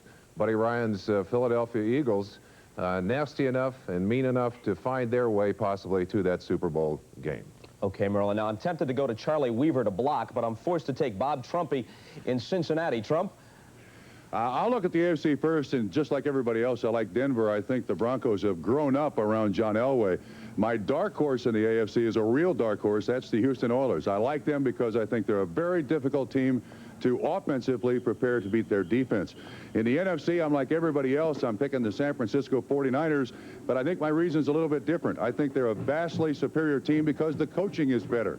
I think anybody could have coached that team last year and they'd have won the Super Bowl. This year, George Seifert has got the San Francisco 49ers playing way above their head. They're my pick to win it all. Wait a minute. We have to build in rebuttal time here. It's like crossfire. It's like Evans and Novak or Buchanan and this new guy. What's his name? Kinsley. All right, Walsh, respond. Well, what do I say about Bob? I coached Bob for 8 years, and I know that the intellect that he possesses, so I don't have any problems with Bob. Well, here's another great mind, Jimmy Cefalo, standing by in Green Bay, where it appears to be really tropical in nature. Right? We can see how comfortable you are, Jimmy. What are your thoughts? Well, I'm staying out of that other discussion. I agree with everyone else. I think the Broncos will make it in the AFC. Under Wade Phillips, they're bigger, stronger defensively. It's a better team this year than the ones that went to the Super Bowl a couple of years ago. In the NFC, I like the Eagles. It doesn't matter how many games you win at the beginning of the season. It's the team that gels at the end, and I think the Eagles are doing just that. As far as the dark horse is concerned, I like the Rams. They've shown they can win on a streak, and they can win on the road against good opponents, as they beat the 49ers earlier in the season, the Candlestick. I think that's the dark horse team. Let's pop back out to Cincinnati. Ahmad standing by. What do you think? Well, you know, I have to agree with Bob Trumpy. Not about Bill Walsh, but about the 49ers. They were the world champs, and you know what they've done is they have gotten better, so they're a lock to go in the NFC. In the AFC, I think Denver, they've been around the top a long time, and with that home field advantage, they have sent a lot of teams home crying there at their stadium. Now, in terms of a dark horse, I'd have to go with Cincinnati, because if you got to remember, they were 34 seconds away from winning it all. And if they can get all their injured players healthy, they should be the dark horse. Now, for a sleeper, that has to be the Dallas Cowboys. They've been asleep all year. Yeah. All right, now, Ahmad, it's time to go to our old partner, Paul McGuire in Buffalo, and he's in his usual mode, sitting alone in a darkened room. Paul? Hey, they always put me where mushrooms grow for some reason or other, and I don't understand it. All right, I don't agree with any of those guys. I'm going to tell you right now, I don't know what happened to Ahmad. What happened to Minnesota, Ahmad? Forget about it. I'm taking the Minnesota Vikings because they've got all the tools, and I think Wade Wilson has got everything on track. As far as the AFC is concerned, Trumpy, I'm ashamed of you. I like Ahmad's dark horse. I'm taking Cincinnati. Again, they were that close, and I think they're good enough to get back into it. They're going to win their division. And a dark horse, the Buffalo Bills. I mean, they're going to put it together. They could have wrapped up their division almost 5 weeks ago. Today, they can wrap it up if Miami loses. All right, let's come inside where it's warm to the insiders, and Mr. Bobby Beathard will lead it off. Bob? Well, I think the class of the league is the 49ers, of course. And Denver, I picked them at the beginning of the year, so I'm sticking with them. If they could get that last Denver team in the Super Bowl, this one's heads and shoulders above that last Super Bowl team. And the dark horse, I think the Houston Oilers. When they play well, they're as good as anybody, but they have to play well the rest of the way out. And the handoff to the Wiley one, Mr. Ralph Wiley of Sports Illustrated. Well, Bob, Paul McGuire might be in the dark there, but he's right. Minnesota's got the best 40-man team, 45-man team. However, I can't pick them to win because of the fractured nature of the team. I'm with Jimmy Cefalo. The 49ers play great, but they can hit a valley all of a sudden. It's happened before. They're looking great. Boom, one game plan, they're out of it. I think it's going to be Philadelphia and Denver, with Minnesota, a sneaky fast team. Juice, you run the anchor leg here. I agree with you, Ralph Hill. I agree with most of the guys here. I think the 49ers for the last 2 years have been the best team in football. I think they'll get it together and continue to play well during the playoffs. And if they do go to the Super Bowl, I think they should give Bill Walsh a Super Bowl check. He should get a residual if this was movies, because it's still his team. And I'm a little sentimental in the AFC. I'm going with the Buffalo Bills. Now, they played up and down to the level of their opposition. This year, I believe that when they get in the playoffs, that they'll play up to their ability. And I don't know how these guys can call Philadelphia, the Rams, Minnesota, dark horses. These guys should be co-favorites. I'm going with a true dark horse. I'm going with the Kansas City Chiefs, especially if they win the day. And now, a final caution for our viewers at home. Remember, these men are professionals. Do not attempt this at home. NBC's NFL Live will continue in a moment.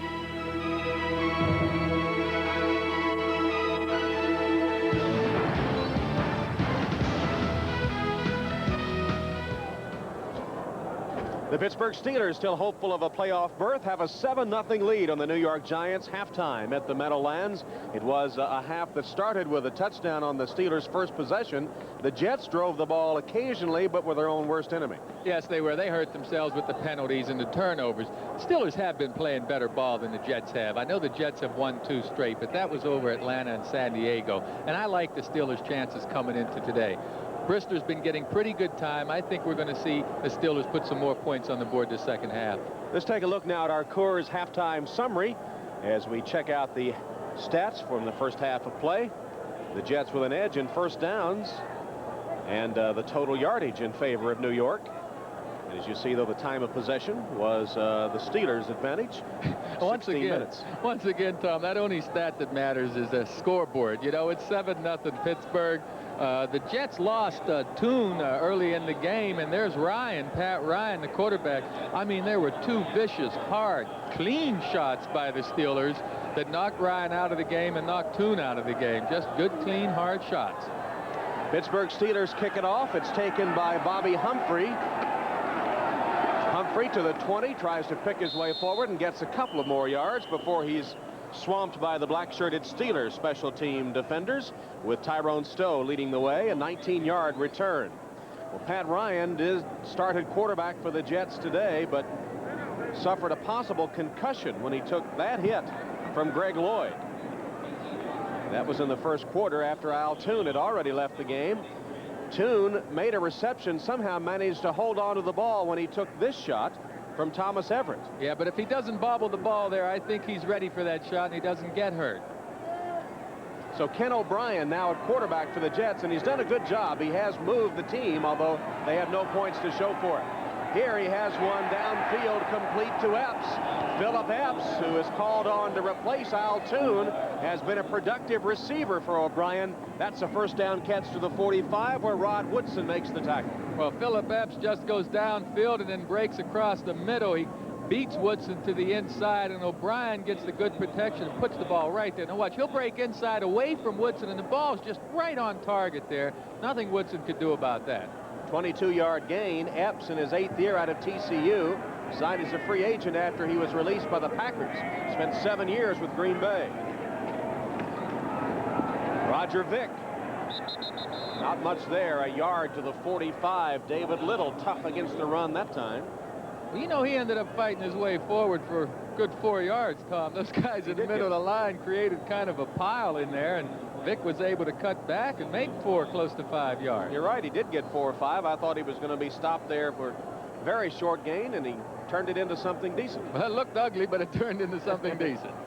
There's Ken O'Brien, who is playing with a jammed right shoulder.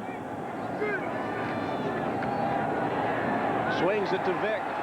Vick lowers his head, takes 4 collisions, and comes up about a yard short of the first down. Olszewski and Little were there, converging on Roger Vick after he caught that swing pass out of the backfield, and a little tougher running with it than he was on that catch right at the end of the first half. On the right side, O'Brien looks downfield and goes to Vick early, and that's what enables Vick to at least get 4 yards here and close to the first down. O'Brien getting that ball out to him quickly. Now, Olszewski got over there and made the play and is really playing well for the Steelers in the linebacker position, but at 216 pounds, boy, you've got to see how he endures the fourth quarter. Dave Cadigan is in at a tight end with Newbert and Dressel, 3 of them. On the short yardage play, Hector spins his way forward for a first down. Greg Lloyd tripped him up, but Johnny Hector gets a first down run for the New York Jets on their first possession of the second half. Well, you need to keep your head up when you're going to tackle somebody. That time, Lake had a good shot. And who do we have down on the field? There's an injured player. But Lake, watch Carnell Lake, number 37, duck his head right there and miss the tackle, you see. The injured player is Greg Lloyd. He's being tended to. Meanwhile, Joe Walton's team driving in the second half. Wouldn't it be great if lawyers showed up to tell you that someone you didn't even know left you like $8 gazillion? And wouldn't it be great if the lawyers brought beer? Really great beer like Keystone, the fresh cold filtered beer in a can that tastes like beer in a bottle because of Keystone's specially lined can. And wouldn't it be great if your boss called demanding information and you said, call 411, introducing Keystone and Keystone Light, bottled beer taste in a can. Wouldn't that be great? Astronomers tell us there won't be a total eclipse in America until the year 2017. They are very much mistaken. This is the year of the eclipse. Introducing the Eclipse by Mitsubishi. Try not to stare.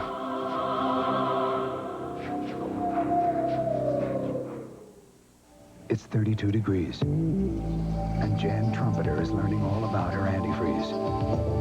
The hard way. Why is this happening to me? Don't push your luck. Guarantee it with Advanced Formula Prestone. When you have these, why would you need a Black & Decker Power Ratchet? Because it's faster, easier, and works in lots of places manual wrenches can't. The Black & Decker Power Ratchet. It's really turning a lot of heads. NBC sports coverage of the National Football League is brought to you by new Keystone and Keystone Light. Bottled beer taste in a can. Wouldn't that be great? By Northwest Airlines. Their job is to help you do yours. And by Mitsubishi, bringing you a full line of award-winning automobiles. See them all at your Mitsubishi Motors dealer. And Joe Namath at the Meadowlands. 12:25 left in the third quarter. Jets with a pitch to Johnny Hector. Knocked out of bounds by Dwayne Woodruff after a short gain on the play. Hey, there's Marty Lyons, defensive tackle end for the Jets, who's going to have his knee cleaned out. Not going to play anymore this season. They're going to miss him in the running game. But you know what Lyons is doing now with this injury? He's giving these young guys in that front line some extra experience. You see 11 years for Marty up there, and he was playing well before his knee got hurt. But these other guys now are getting some valuable experience. You add up the NFL experience of all the others, and it equaled Lyons 11. Play action pass. Ken O'Brien for the corner of the end zone. Ruled no catch by Chris Burkett. Rod Woodson was covering Burkett downfield. He made a diving, rolling catch, but never had possession before he went out of bounds. Boy, I tell you, O'Brien's arm doesn't look like it's hurting him. I mean, he puts the ball in a good spot. If Burkett could keep his feet rather than diving, rather than falling off balance there, then he stays in bounds. But Burkett made a great catch and a great effort. It just ran out of room. They ran off the football field. Just not enough room that time for Burkett. Good pass, good catch. Tough luck, Joe. Here's a 3rd and 8 for Walton's Jets. Ken O'Brien has hit 14 of 18. Let's see if that's a catch to Townsell. They rule yes. A reception to the 25-yard line and a Jet first down. The Steelers were waving it off no. The official said yes, and it is a Jet first down. Delton Hall was covering Townsell, who made a diving catch for 15 yards. Joe Townsell's having the best year of any Jet. I mean, he's running back punts and kicks. Here he turns inside. Now look how he gets his hands underneath that ball. The ball bounces off his chest back into his arm, never hits the turf. At least not from that angle. And I think Townsell's probably the prime candidate for Jet MVP this season, having an excellent season. You really can't tell if the ball hit the ground or his arm there, so it's going to have to come back inconclusive, Tom, and they're going to have to go with the catch. I don't see the ball touching the ground at all here. Now, you're going to have to guess if that ball touches the ground once it's underneath him, and I don't think they can do that. I don't think they'll overrule this, and it'll stand as a complete pass. The replay official, Al Sabato, is having a look at it. And I think you're right, Joe. The ball may have touched the ground as it went under him, but you certainly can't tell. After further review, the play stands. First down. And it will stand as a Jet first down at the Steeler 25-yard line. First possession of the second half. New York driving, hoping to tie the game. They trail 7-0. Ken O'Brien has hit 15 of 19, 153 yards. Vick tries to bounce outside and is taken down for a loss by the rookie Carnell Lake, who's having a big game. Carnell Lake, more speed for a strong safety than you'll find on the average. Used to play linebacker. All you folks know that. On the right side of the screen, Lake will stay at home, number 37. And when Vick comes back, here comes Lake right now in position to make the play. He had some friends coming out there, too. David Little was going to get out there and help out. What an excellent safety Carnell Lake is. A running back and a linebacker in high school, an All-American linebacker at UCLA, and an excellent rookie safety. O'Brien's pass is complete. Close to the 10-yard line to Epps, who beat Woodruff on the play. And here's O'Brien trying to help break up a fight. O'Brien showing his poise, showing his cool, trying to keep his offensive tackle, Jeff Criswell, calm. O'Brien knows it's not going to help anything to lose your head out there, especially one of his offensive linemen. 18-yard strike from O'Brien to Epps. And the strike it is. Epps will break out, and that ball's right there on target. Once again, Woodruff in the area, but there's no way he could have knocked that pass down. O'Brien's arm looks terrific. Vick, nothing there but black shirts. Loss back to the 15-yard line as the Jets' running game has suddenly gone south. Woodson and Johnson came up to cut off Roger Vick.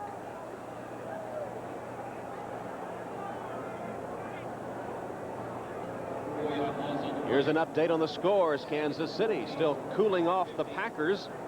Steve DeBerg with 2 touchdown passes there. Cincinnati's lead is still 3. Buffalo narrowing the gap on the Saints a bit. O'Brien looks one way, looks the other, finally fires it incomplete.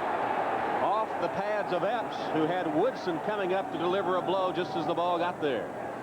Oh, but O'Brien hung in there, made the play, and actually Epps, I think, is supposed to catch this pass. O'Brien's wandering around trying to find someone open, and Epps just breaks back to him, loses Woodson just a moment, and then doesn't hold on to the ball. I guess you could say good play, Rod Woodson, or bad catch or try by Epps. That was a good try, just didn't come up with it.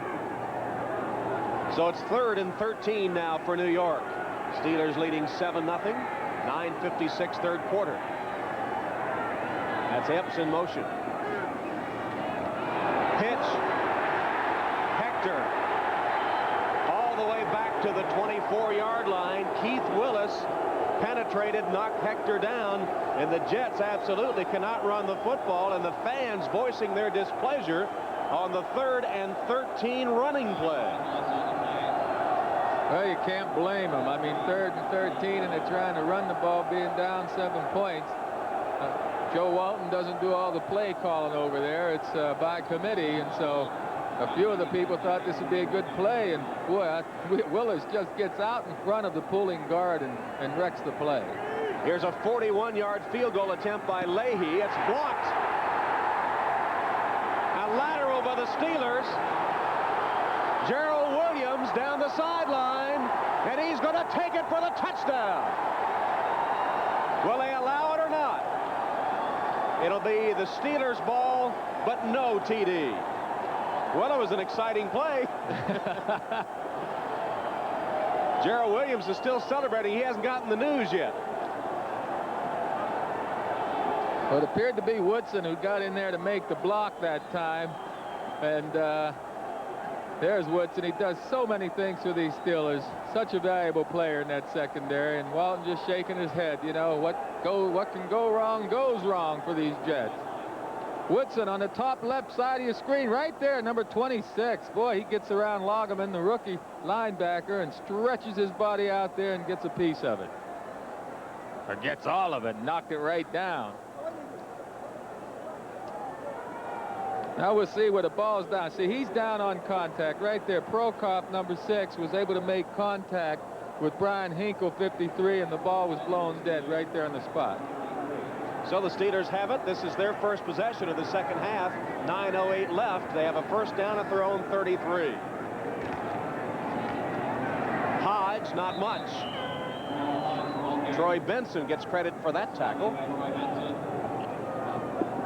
There's Leahy, who had that field goal blocked and earlier missed a 47-yarder. Rod Woodson telling his agent, can we renegotiate? We just got that blocked, and here's what else I've done. Oh, boy. Four fumbles, recovered 3. Look at this. And that doesn't count the passes that he's broken up, folks.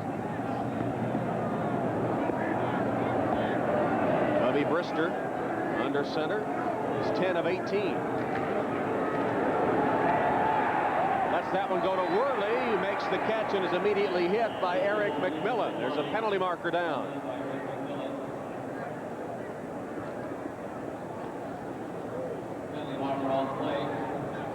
It'll be against the Jets.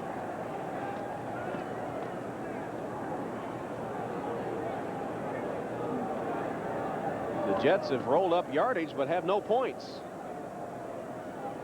And Joe Walton in his 7th season, will there be an 8th? I think there will be. I think Joe Walton's done a pretty good job. When you stop to consider all the things that a head coach is confronted with, Joe Walton is doing illegal contact, defense, first down. A pretty good job Joe Walton's doing of rebuilding this team. They just started it 3 years ago, and last year was a bit of a smokescreen. They finished strong, but Walton has this team. The reason I like Walton is their strategy is good strategy offensively, and of course defensively with the new coordinator. They're still working on it, but I think Walton will be back. Saw the graphic. Ed Fibashoff with that graphic as being the head coach of the Jets has not been a very lucrative job as far as a winning record. Merrill Hodge takes that completion, immediately hit by Troy Benson. And speaking of Jets coaches, nobody has a winning record. Who has the best winning percentage?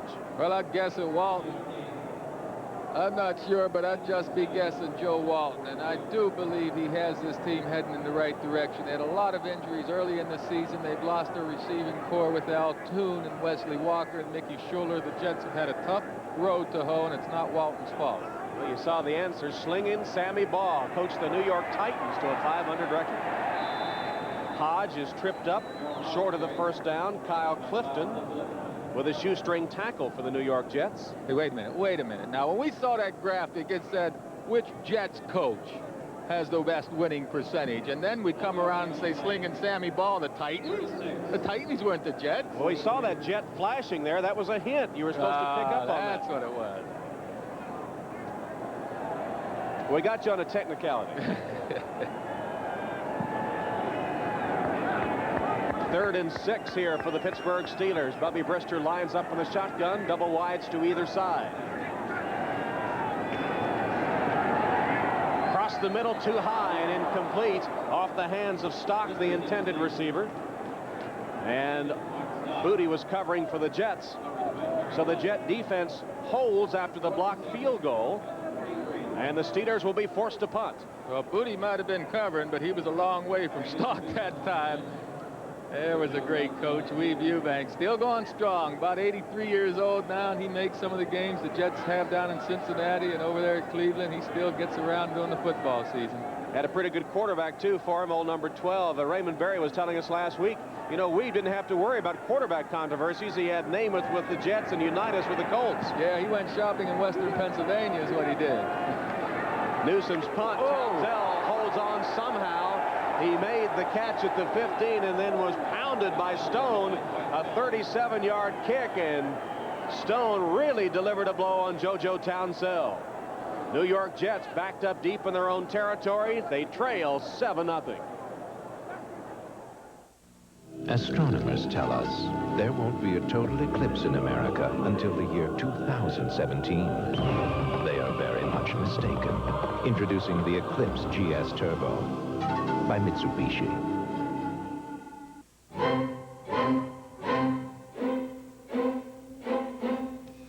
Some people see shaving as something you do for 3 minutes a day. At Braun, we see it as something you do for a lifetime. And we think you should make the best of it. The Braun Shaver, with its 3 shaving positions. Designed for those who choose to make a virtue out of necessity. Braun, the world's #1 selling foil shaver. When the writers of Motor Trend took the Mitsubishi Galant out for testing, it was an intriguing new import. When they brought it back, it was Motor Trend Import Car of the Year.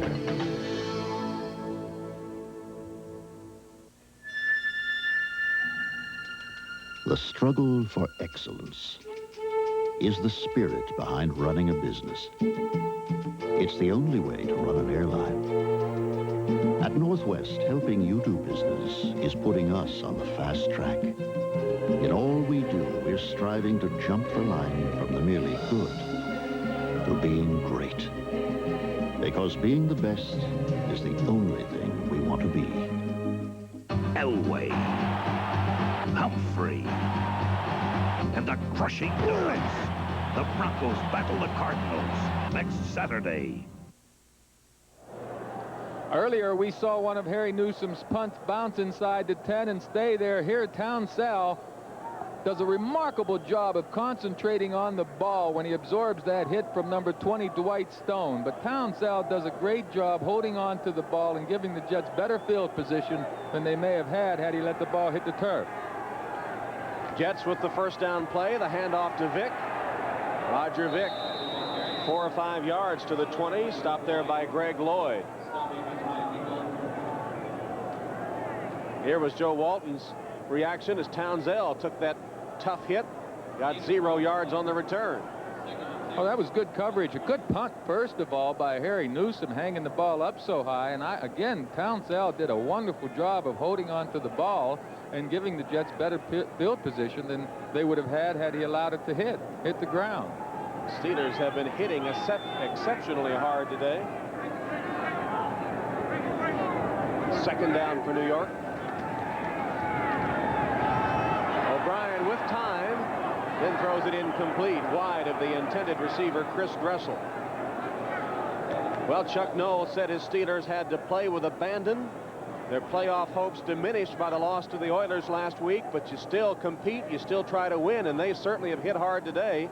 They need to win out to have a good shot at the playoffs, and they haven't won 3 straight since 1985. They play New England at Three Rivers, and then on the road against Tampa Bay, the last game of the season. They're leading here against the Jets 7-0 with 5:47 left in the third quarter. O'Brien completes the pass to A.B. Brown. Brown keeps inbounds, or did he? Well, they'll mark him out around the 20-yard line for a gain of only a yard. Gerald Williams forced him out, and the Jets will have to punt. Good defense by the Steelers. You got to wonder why the Jets are throwing that little 4 or 5 yard completion when they need more yardage. The receiver, A.B. Brown, 29, just sneaks out right there in the backfield. Now turn upfield somehow, A.B. Keeps going laterally. Of course, Rod Woodson, 26, forced him that way, so that was a good defensive play. Prokop's punt is short and then takes a jet bounce. Woodson lets it go, and it'll be down at about the 34-yard line of the Pittsburgh Steelers.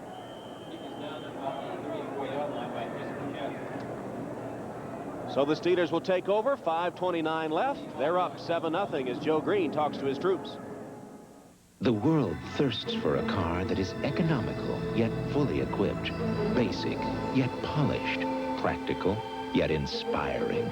Some may think such a car is only a mirage. It is. The award-winning Mitsubishi Mirage. Buy the special edition Mirage EXE and get air conditioning and AM/FM stereo cassette at no extra charge. Save over $1,000.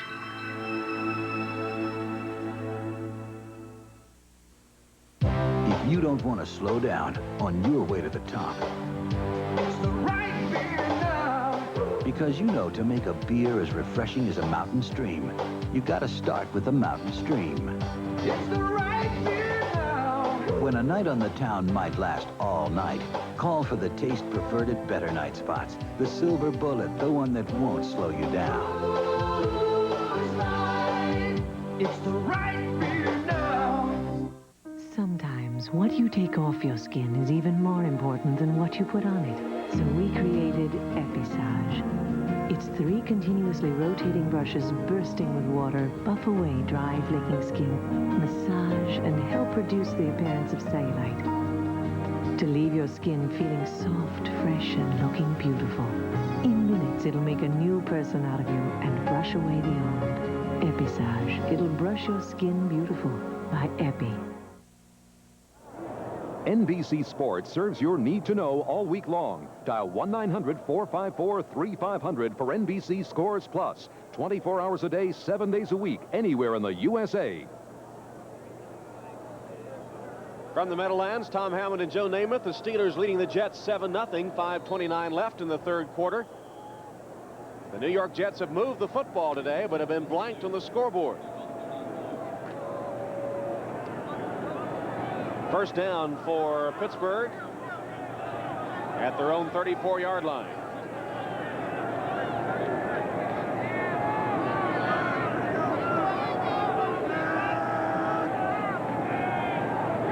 That's Lips in motion. Brister rolling out, hits it across the middle, intended for Malarkey, the tight end, and some misconnection there. We had people going in every which direction. I don't know what the play was supposed to be, but it didn't work. Well, one guy was going in the right direction, and that was Loggeman, the linebacker for the Jets. He got in front of Bubby Brister, and Bubby had to unload the ball. You watch number 56 on the right side of your screen. He gets inside of Lips, plays off the block of DeMonte Dawson, and gets right into Bubby's face, and Bubby can't really see downfield when he lets that ball go, I don't think. Loggeman, one of the young players the Jets have pinning their future hopes on. Is he going to be one that helps turn this franchise around? I think he is definitely one of them. So are those defensive linemen they have, Washington and Bird, stalwart. Speaking of rookies, there's Tim Worley of the Steelers with a first down run to midfield. John Booty stopped him after a 16-yard gain. Worley off a 100-yard performance against the Oilers, the only 100-yard rushing day by a Steeler this season. Well, you give him a crack. He's quick enough to get through a crack. My God, that looks like a canyon right there. You give him a hole, and he's going to get through it. He has the speed and strength. He's still not where the Steelers want him. I mean, they expected Worley to come in and get 1,200, 1,500 yards, but missing all of that training camp really set him behind. The ball astride the midfield stripe. First down, Pittsburgh. Worley again. Might be the same play. Nothing there this time. About a yard. Troy Benson stacked it up. There's an update on the scores.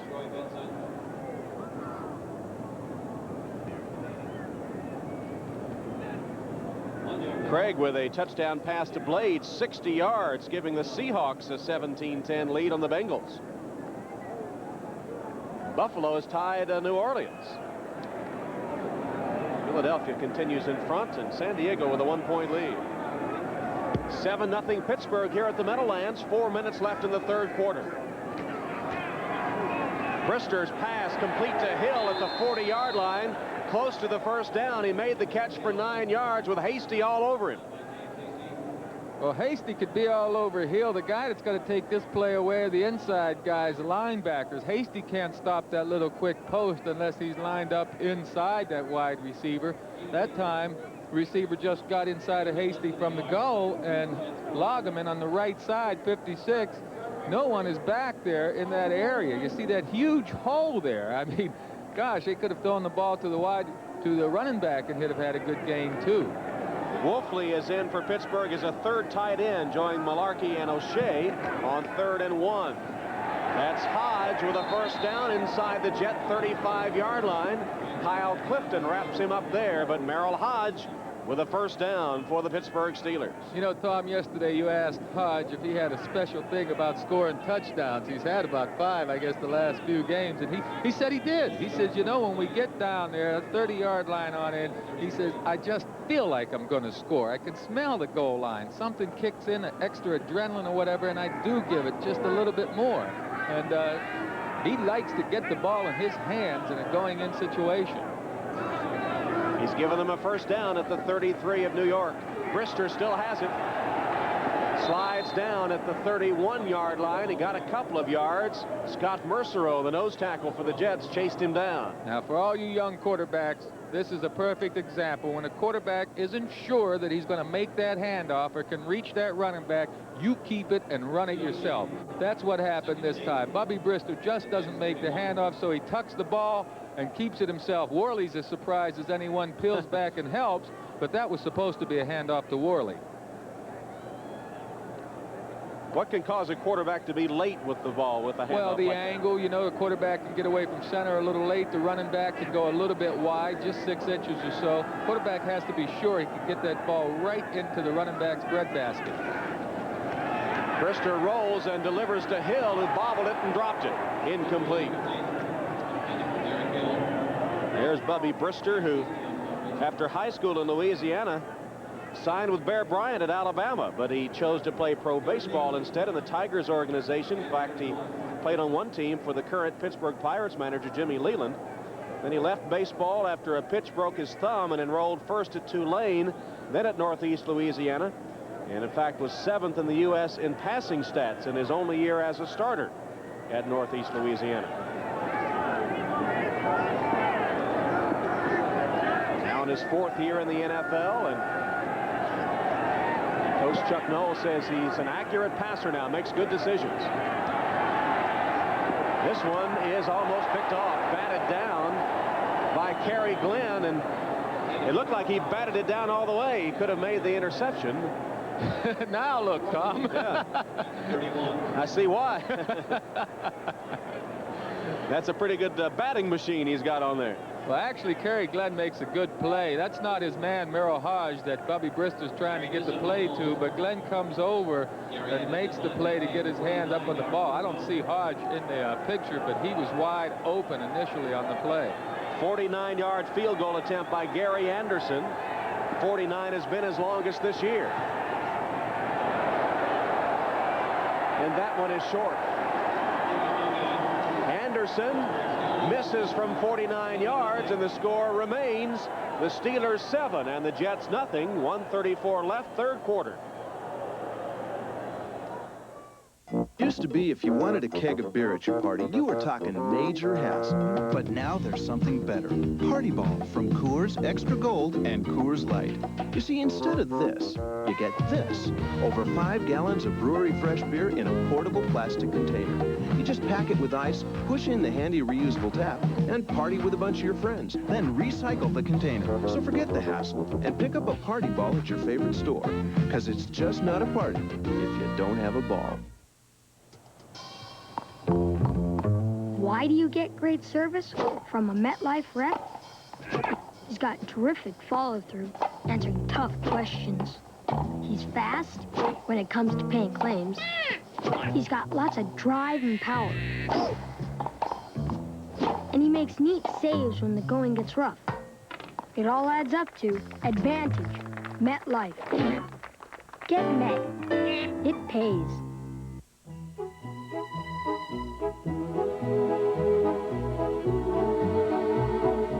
For those with a talent for brightening up the holidays, McDonald's has something special just for you. For a short time, we're serving holiday chicken McNuggets with a festive orange sauce. There are also thick, rich eggnog milkshakes and cool peppermint sundaes. They're just our way of lighting up the season. Your holiday place, McDonald's. Come home to the best in college football as Auburn battles Ohio State in the Hall of Fame Bowl. Then 5th-ranked Florida State takes on number 6 Nebraska at the Sun-Kissed Fiesta Bowl. And a game that will determine the national championship as number 1 Colorado battles 4th-ranked Notre Dame at the Federal Express Orange Bowl. New Year's Day, the best bowls are on NBC. New York Jets take over. They have a first down in their own territory, about the 32-yard line. Roger Vick on a first down run to the 35, only 2 or 3 yards. Hinkle and Osofsky on the stop for the Steelers. Well, a full weekend of football coming your way starting Saturday. Special edition of NFL Live at 3:30, followed by the Broncos against the Cardinals. Then on Sunday, doubleheader action coming your way. Many of you will see that AFC Central battle, Houston against Cincinnati from the jungle. And then the doubleheader game, some of you will see the Jets against the Rams, and others will see San Francisco against Buffalo. And, of course, the NFL Live gang on hand. There's a completion to Burkett just short of the first down.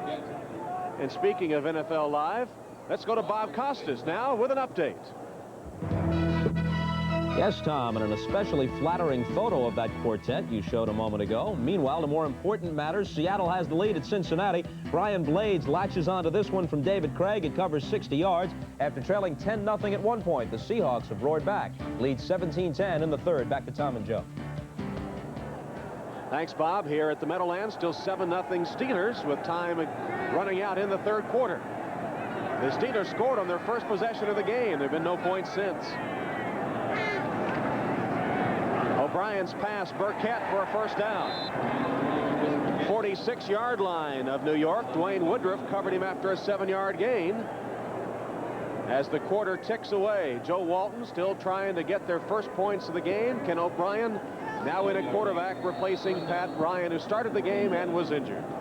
That'll be the end of the third quarter from the Meadowlands. The Steelers up 7-0. My poor brother Tom, every time he tried to see what he was missing, he would miss what he was seeing. Then Tom got this amazing Magnavox TV that lets him watch one show while he checks out all the others on this remarkable little window. Hey, that's a smart window, Dick. That's what they call it, Tom. They call it Tom? No. They call it Smart Window, Tom. I don't know. I kind of like Tom. Magnavox. Smart choice. Very smart.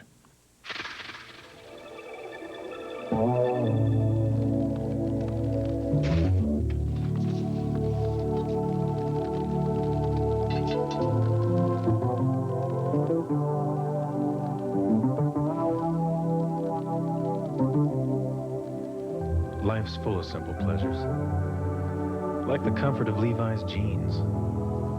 Or had you forgotten? The Black & Decker Air Station. It has all the pressure you need to inflate anything. Fast. The Black & Decker Air Station. Always at your service. Morning, folks. This is Captain Neely. Appears we've got the Friendly Skies all to ourselves. While most people are just getting up, one airline is off to over 200 business centers across the U.S. United. Thanks for flying the Friendly Skies. The Oilers, the Bengals, a rumble in the jungle. Then Kelly and Montana, two top guns, two NFL powerhouses. Next Sunday. Well, the New York Jets are a rebuilding team, primarily young. Here are a few of the veterans on the squad, and Joe, some of those guys may not be back next year. Well, Dan Alexander definitely announced his retirement. Wesley Walker's got a problem in that Dr. Nicholas, the orthopedic surgeon of the Jets, has recommended to Wesley that he play no more football. So I don't think we're going to see Wesley Walker again. O'Brien buys some time and then throws an interception. Greg Lloyd picks it off. Then he fumbles the ball, and I believe the Steelers got it back. Looked like Lake fell on the fumble. Bad pass by O'Brien. Sure, O'Brien got flustered back there, got some pressure, moved around, but boy, when he threw that ball, Lloyd was the only man in the vicinity. See O'Brien shopping around, and he's trying to get it to Epps, but overthrows Epps, and Lloyd makes the play. Lloyd then fumbles, just drops the ball, and Carnell Lake able to fall on it for Pittsburgh. There's Lloyd with the interception. Greg Lloyd with his third interception of the season. That'll time for the Steeler lead. First down, Pittsburgh at the Jet 49-yard line. Steelers up 7-0. Early stages of the fourth quarter. Tim Worley keeps the legs churning and turns out 5 or 6 yards.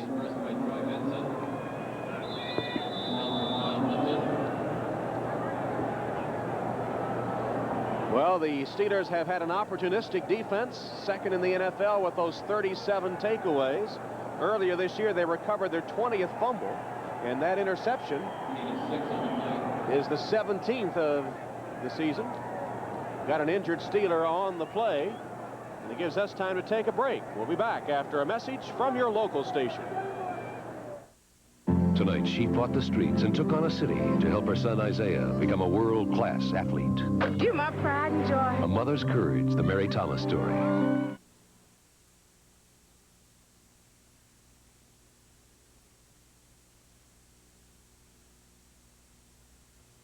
We're looking for a few good toys. Hello, I'm Jim Matthews of News Team 40, asking you to join us here at Sears December 16th. We'll be here at the mall entrance from 2 to 4 that afternoon collecting toys for tots. Your caring will bring a Christmas gift to a child who might otherwise have nothing beneath the tree. And for helping, we have a gift for you, one of our News Team 40 I Made the Switch plates. So join us here at Sears December 16th from 2 to 4 and help Toys for Tots. Continuous Christmas music, only on AM 680 WINR. Monday through Saturday, 10 a.m. to 9 p.m. AM 680. The sounds of the holiday season. But there is one sound that means the most to a lot of people.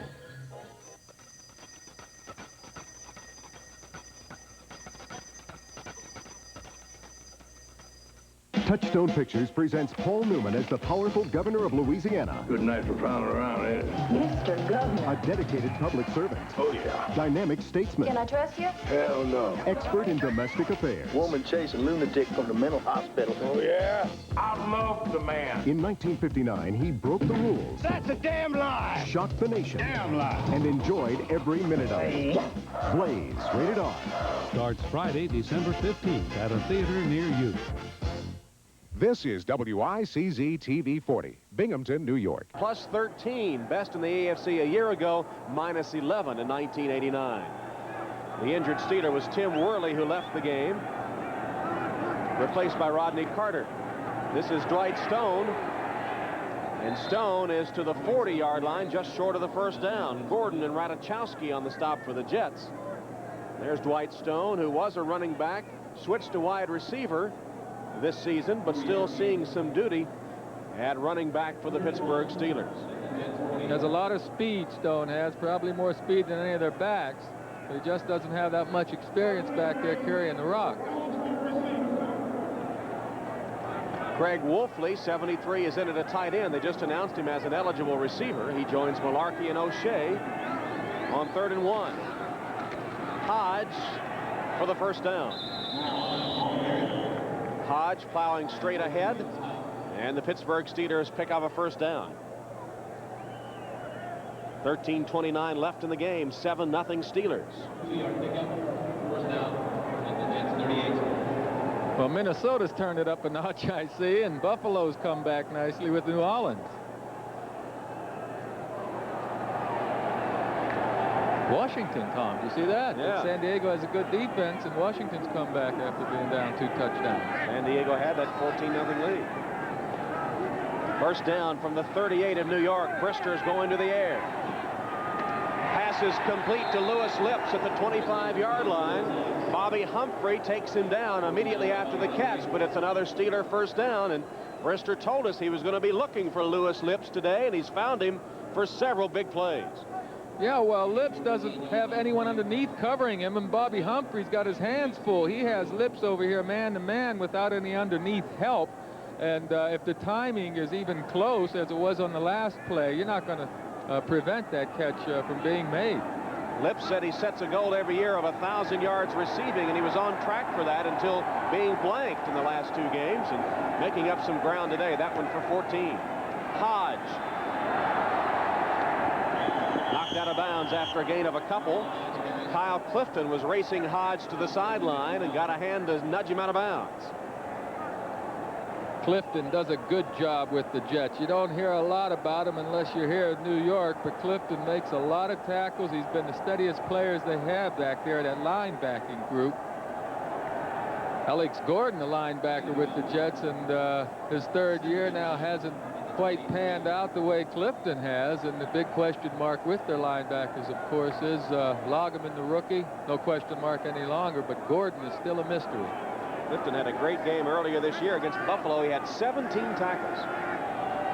2nd and 9, Pittsburgh. Hodge again. Falls inside the 20 to the 19-yard line. It'll bring up 3rd down for Pittsburgh. This drive set up by the interception.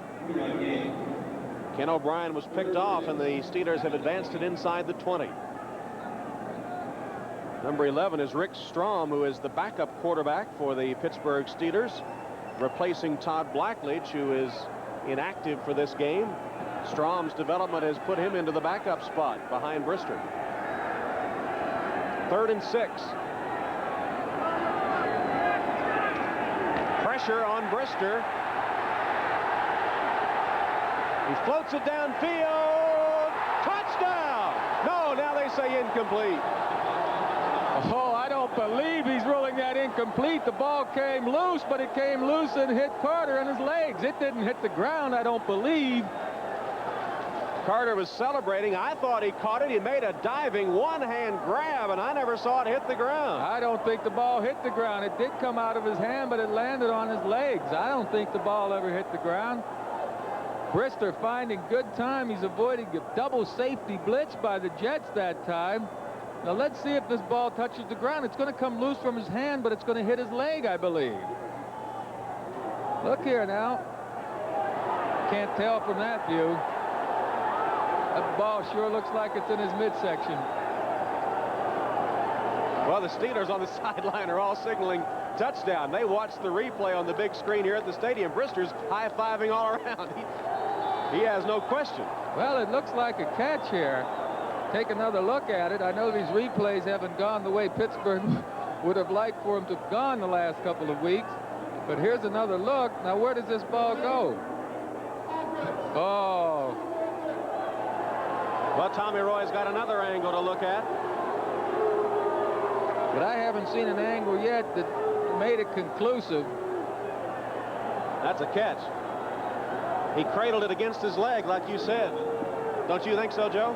I didn't see the ball hit the ground on any of those replays, so obviously the official saw something we didn't see, or else he made a bad call.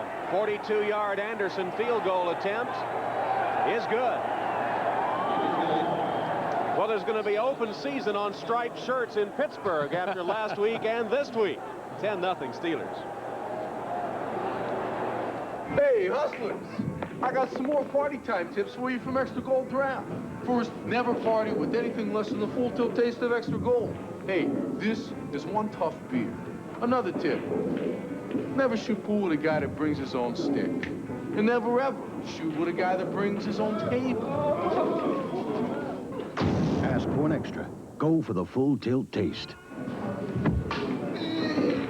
Nice shot. Thanks. They predicted a gloomy year for everyone.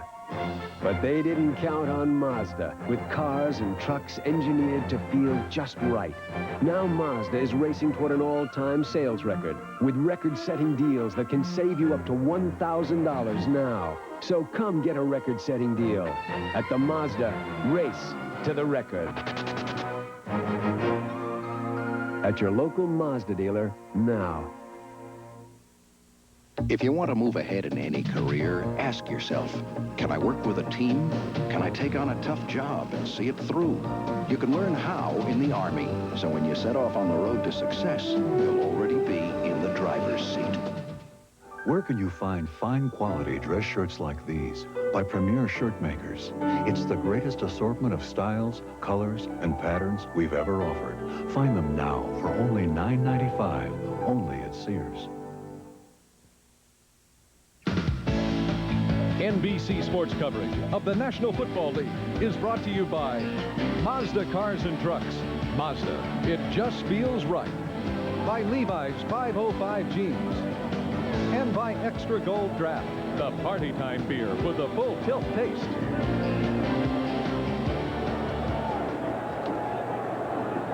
Back at the Meadowlands, Chuck Noll's team has taken a 10-0 lead on the Anderson field goal, and here's Anderson now to kick off. Humphrey from the 2.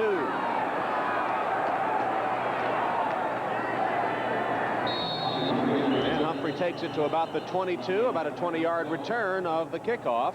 We have the definitive replay now on Carter's catch in the end zone or non-catch. Well, I don't know how the officials saw this, folks, but now that we get it back, we can see it right here. You see this little ball. It's touching the ground right there. Right there, touching the ground. No doubt about it. A good call by the official. So the official made the correct call. It took us, what, 10 minutes and several replays to see what the official saw at the moment it happened. A good call by the officials. Pittsburgh settles for the field goal and leads 10-0. O'Brien sacked.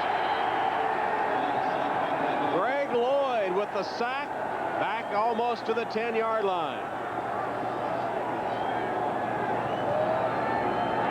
Well, that's about the 51st or 52nd time that O'Brien or these Jets have been sacked anyway. O'Brien's 47th or 8th. You've got to have better pass protection. 95 gets right inside there, and big Mike Haight, number 79, just couldn't stop Lloyd. There you see Lloyd get by 79, Mike Haight of the Jets.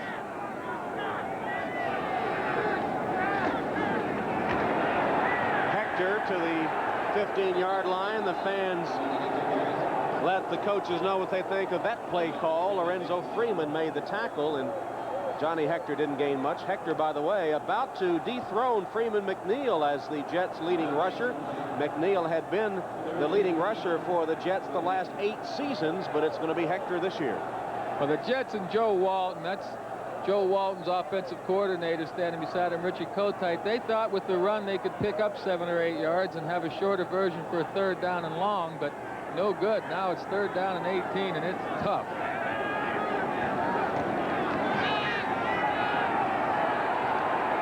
O'Brien. Incomplete, intended for Townsell. Larry Griffin defending for the Steelers. Prokop is on to punt from deep in his own territory. 9:51 left in the 4th quarter. The Steelers hoping to keep faint playoff hopes alive. All they can do is keep winning, and they lead 10-0. The Jets, meanwhile, trying to add to a 2-game winning streak and not having a good game.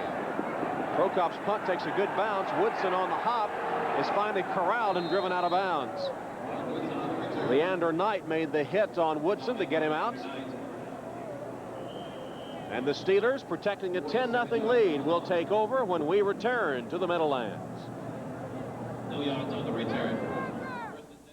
They predicted a gloomy year for everyone. But they didn't count on Mazda, with cars and trucks engineered to feel just right. Now Mazda is racing toward an all-time sales record, with record-setting deals that can get you $750 cash back on 89 Mazda trucks now. So come get a record-setting deal at the Mazda Race to the Record. At your local Mazda dealer now.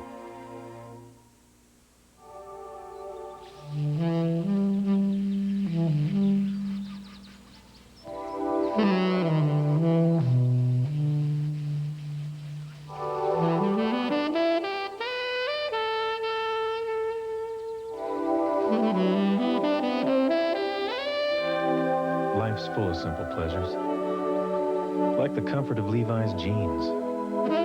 Or had you forgotten? It's a Radio Shack Merry Christmas. What'd you get the boys? Radio Shack's radio-controlled cars. A dual-speed White Tiger Turbo with spring suspension to hug the road. A high-speed Golden Arrow off-roader with lightning response to leave them in the dust. And a turbocharged Ferrari that will burn up the racetrack. Bob, you got 3 cars. We only have 2 boys. 2 little boys and 1 big one. Radio-controlled cars from $9.95 to $119.95. Only at Radio Shack, the technology store. The Oilers, the Bengals, a rumble in the jungle. Then Kelly and Montana, 2 top guns, 2 NFL powerhouses. Next Sunday. Prokop got off a 41-yard kick after fielding a bad snap. And the Steelers will take over the football with a 10-0 lead. Looks cold on the sideline, but believe me, this is better weather than they've seen the last 2 games. A monsoon rain at Miami and the snow and cold at Three Rivers a week ago. Ken Rose in for the Jets, replacing Radachowski at strong safety on this play, as Brister hits Lips. Spins his way to the 41-yard line. Eric McMillan takes him down there. So Lewis Lips, with 20 yards on that reception, after being blanked the last 2 games, has made 4 catches for 73 yards in this one. Once again, Bobby Humphrey, 48, doesn't get help inside, even though Humphrey started his back pedal inside. Lips still got in there, and then I'll tell you what, that was a good tackle down there that the free safety made one-on-one that time. Hodge, tough yardage to the 40, 1-yard gain. Ron Stallworth and Scott Mercereau on that defensive line stacked that one up before it had a chance to develop. Yeah, they did, but McMillan, this free safety, the Jets made the play, I tell you, on Lips, because Lips was gone the last time. Mercereau is shaken up as you check some other scores. Scott Mercereau in his 3rd year out of Southern Connecticut.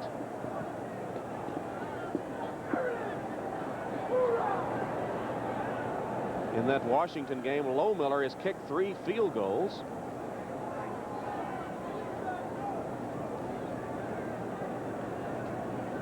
Mercereau down on the turf, and he's come on strong this year. He's been one of the bright spots in that Jet defensive line.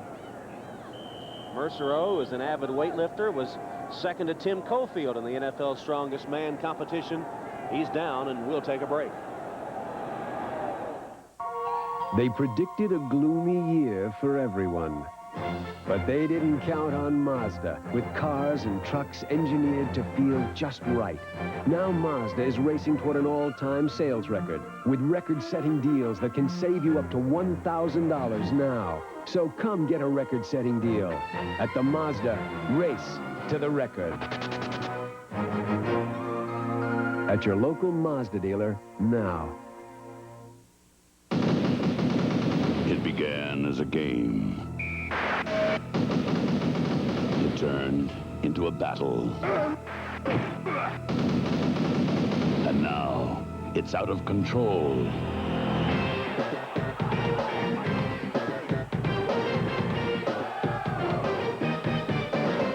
Bud Bowl 2, coming January 28th. This time, it's war. Scott Mercereau left the field. He's over on the sideline now, number 94, and apparently not seriously injured.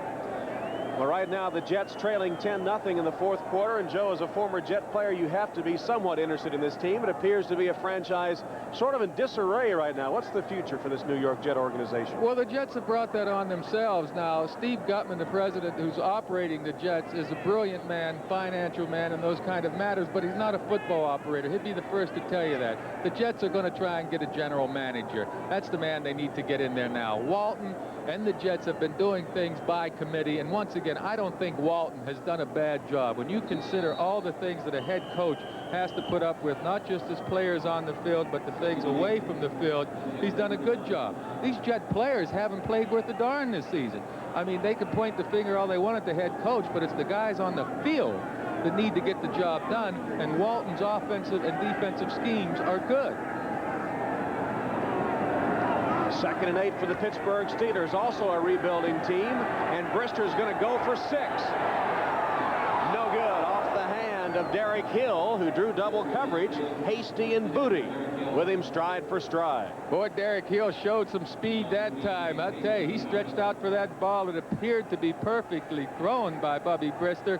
And watch how Hill just pulled. Well, he can't. Oh, he should have had it.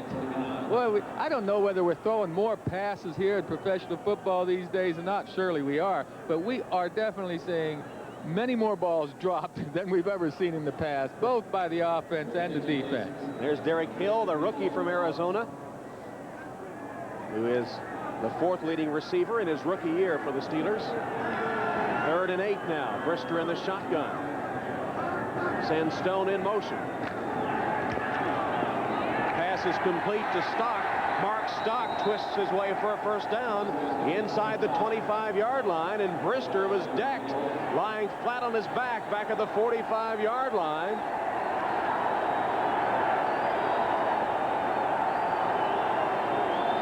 You know, Brister to me, Joe, is a throwback to the old-time quarterbacks, a rock'em sock'em tough guy. But boy, he is flat on his back, and Strom is loosening up on the sideline. That's Tom Moore along with Coach Knoll. Tom Moore's the offensive coordinator. Certainly can't speculate on what happened here, but here's the hit that Bubby appears to gets. Oh, that head. I tell you, the way that head hit the ground, that had to jar him a little bit, and that's what he seems to be holding. Now, when you see him reach for his chin strap like that, that's a pretty good sign to start with, but that was a hard hit. You know, that artificial turf is really, it's almost like cement. You know, you have a little bit of cushion over top, but when Leander Knight, number 20, laid that hit on Bubby Brister, Brister's back hit the ground and the back of his head hit that hard turf. We have two teams here with losing records, and I don't think we've seen a harder hitting game all year. I mean, there have been some vicious blows delivered. That's right. Joe Walton and Chuck Knoll both, they teach their teams, hey, you go out there and win. You never get tired of winning. Winning is the most important thing, regardless of what your record is. We're winning for one another. We're winning for the fans and for the organization. You want to win every game. And Coach Knoll says, sure, we still have a remote possibility of making the playoffs, but more importantly, we want to just continue to win. Pat Ryan took a hit earlier in the game from the Steeler defense. It put him out with a possible concussion.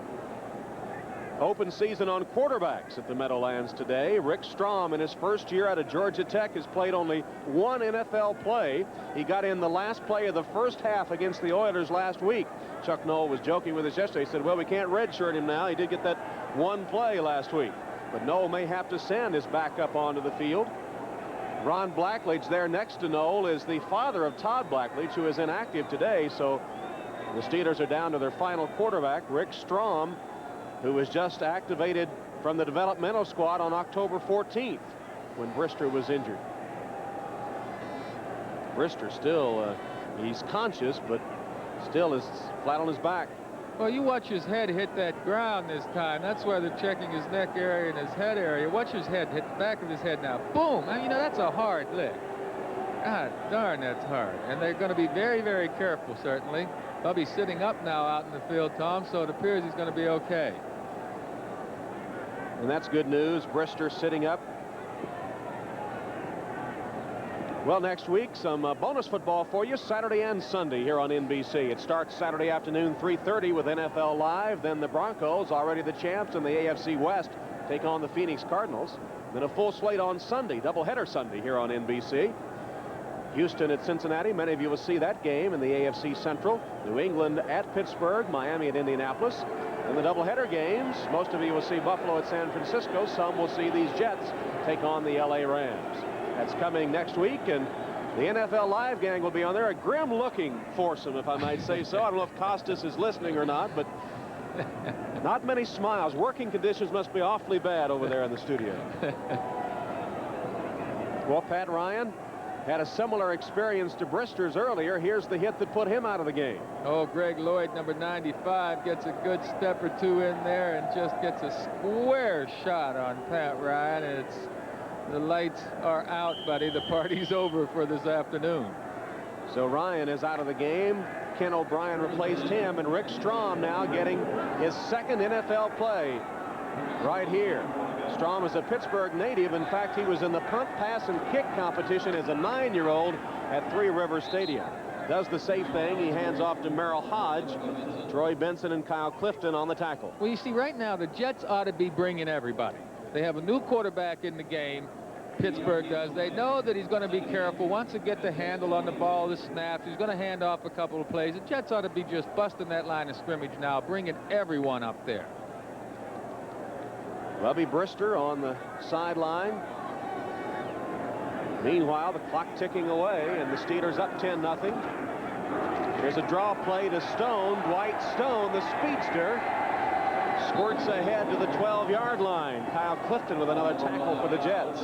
You don't lay back when you got a new quarterback in the game. You don't play a passive defense. You bring pressure right now. Force the quarterback to change the play at the line of scrimmage. See a bunch of faces up there. Try and throw his timing off a little bit. This last play, the Jet defense just ran a regular defense. You've got to attack a new quarterback that's in the game, especially when he's a youngster. Steelers have taken it to the Jet 11 where they have a first down.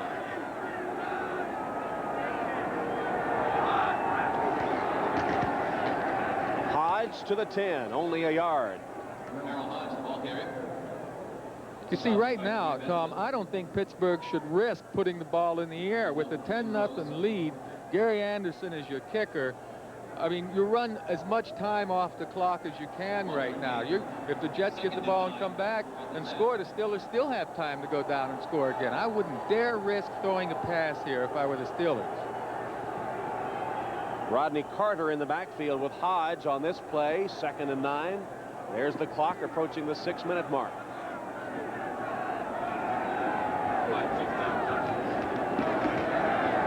Strom's first pass overshoots Lewis Lips.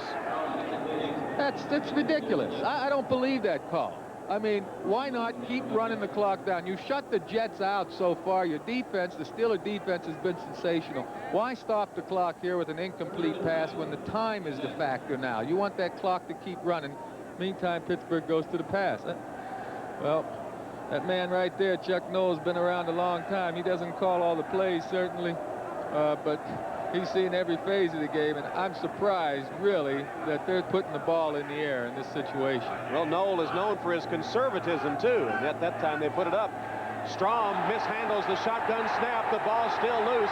The Jets can't pick it up, and the Steelers are going to get it back. Merrill Hodge hustling down to get the football back for Pittsburgh after there were 4 Jets around it. Well, Marvin Washington from the Jets 97, the rookie from Idaho, had a chance to pick it up and scoot. There's Coach Hawkins, the Jets defensive coordinator. And it's just one of those things. You get the ball's bouncing loose. We'll see if number 97 gets in here.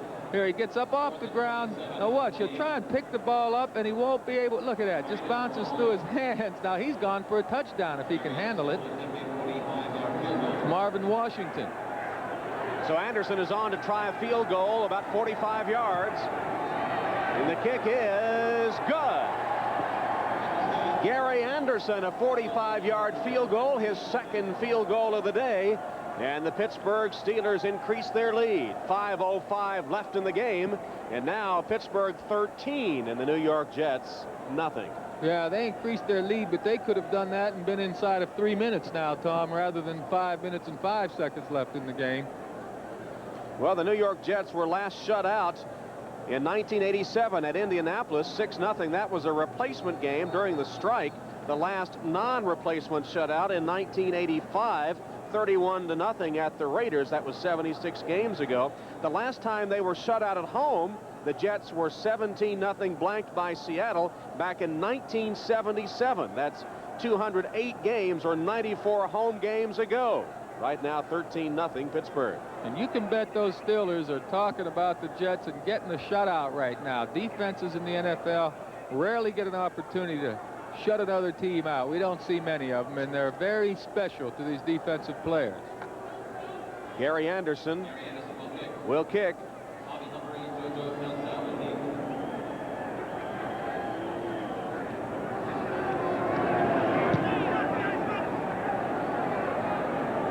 Bouncing kicks taken by Humphrey. Trying to turn the corner. Still on his feet. And then driven out of bounds.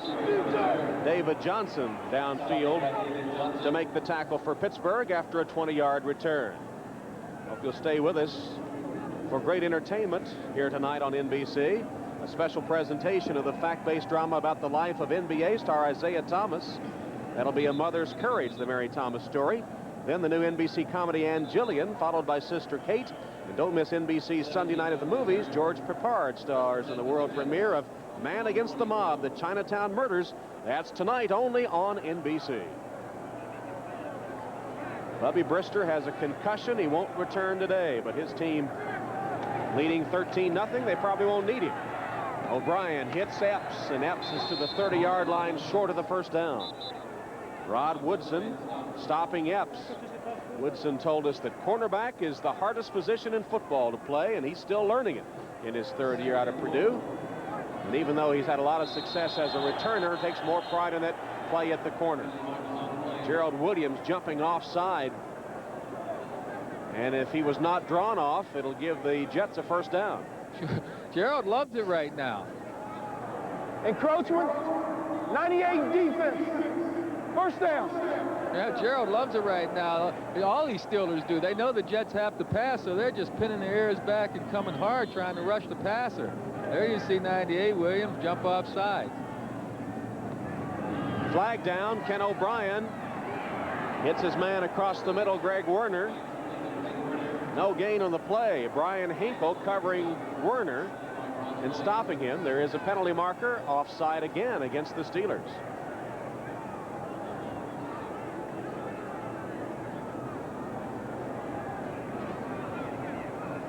Now, that was one of the few completions you'll see to a tight end where he doesn't gain any yardage at all. You know, I know Coach Walton likes throwing to those tight ends. Offside, 78 defense. Still first down. That was Tim Johnson offside. I know they like throwing to the tight ends, but they need to get a little deeper downfield right now. Allowed a total of 19 points over the last 5 games. You know, that's remarkable defense. That's darn good. And, of course, the defense pitching a shutout here today so far. 4:23 left. O'Brien's going to try to get some points. All kinds of bumping there with Townsell and Woodruff. And no penalty markers. Those two have been going at it all day. Well, Townsell won't win any Academy Award for that acting job, I tell you that. Woodruff had to be in good position right there, and then Townsell puts on a little act like he's trying to fight back inside here and then goes to the ground. I mean, Woodruff doesn't bother him at all. That was good defensive coverage by Dwayne Woodruff. Bubby Brister heading to the locker room early after suffering a tough hit that may have caused a concussion. Meanwhile, 4:17, the Jets trailing 13-0.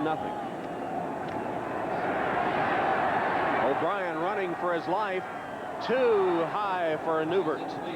Well, Newbert's a former basketball player at Nebraska, but he wasn't able to jump high enough to get that one. And of course, when he played basketball, Joe, as we all know, his forte was not scoring, not rebounding, but fouling out of 15 consecutive games. You know, Newbert's in this game today. He's had the flu all week, and one of the concerns for the Jets was how Newbert would be able to play, or if he would, because they use a 2 and 3 tight end package. So here's a young man out there after suffering the flu all week long and giving him his best.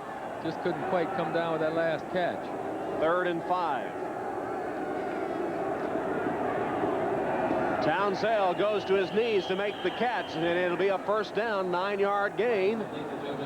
Woodruff covered him, couldn't prevent the catch by Townsell. Here's where I think they had to stop the clock to move the change. You know, don't charge a timeout, just stop the clock. We'd get the most exciting football, more of it, that exists in the NFL. Last 2 minutes of each half. Penalty down. Another diving catch, this one by Werner. Couple of flags on the play. Here's Joe Walton, and Johnny Greer will make the call for us.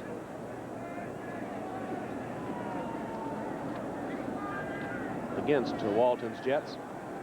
Joe Walton's dad, a Pittsburgh assistant, said he grew up a Steeler fan. He said his dad wanted him to be a dentist. Well, yeah, he said his dad. Left side of the line.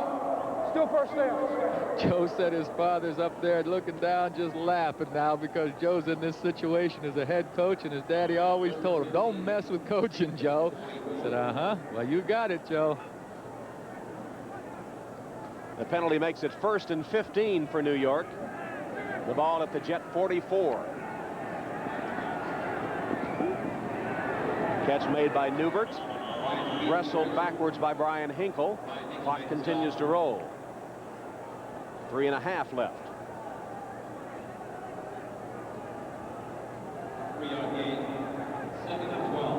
Mean Joe Green on the sideline looking on as the Jets in the hurry-up offense.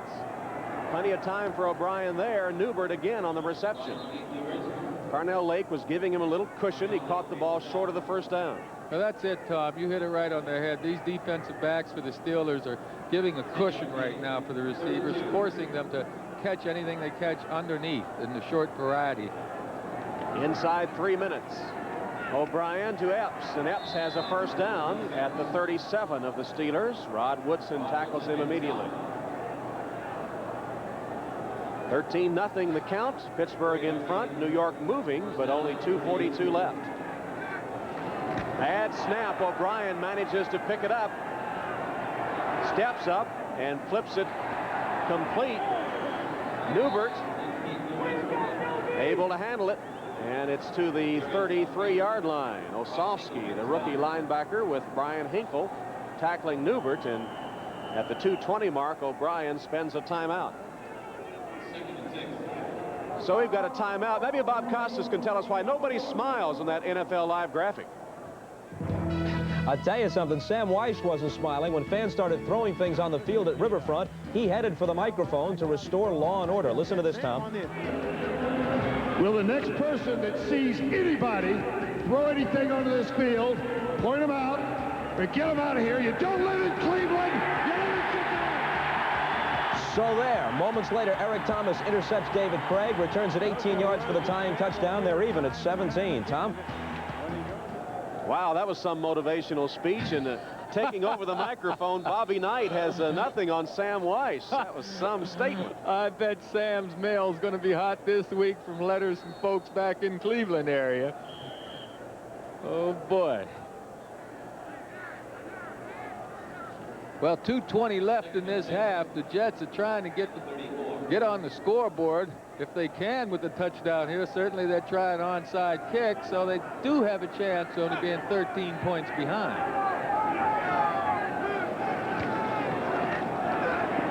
Ken O'Brien. Newbert across the middle. They're giving him that all day, and the Jets are taking advantage of it, but it's not getting any quick points. It's just what they need right now. That was for 5 yards. And they're using up the clock. That's the most important thing. One play before the warning.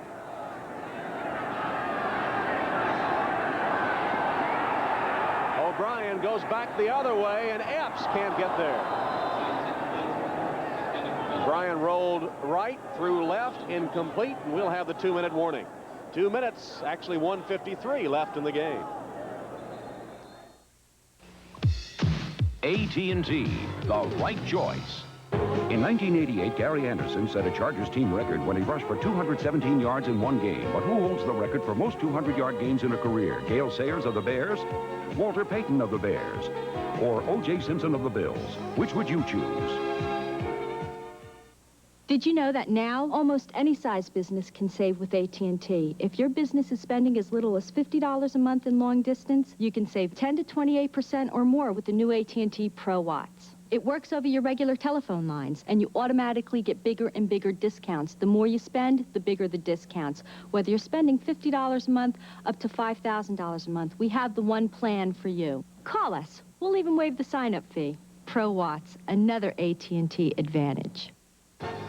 During his career, O.J. Simpson gained over 200 yards rushing in one game 6 times. If you said Simpson, you made the right choice.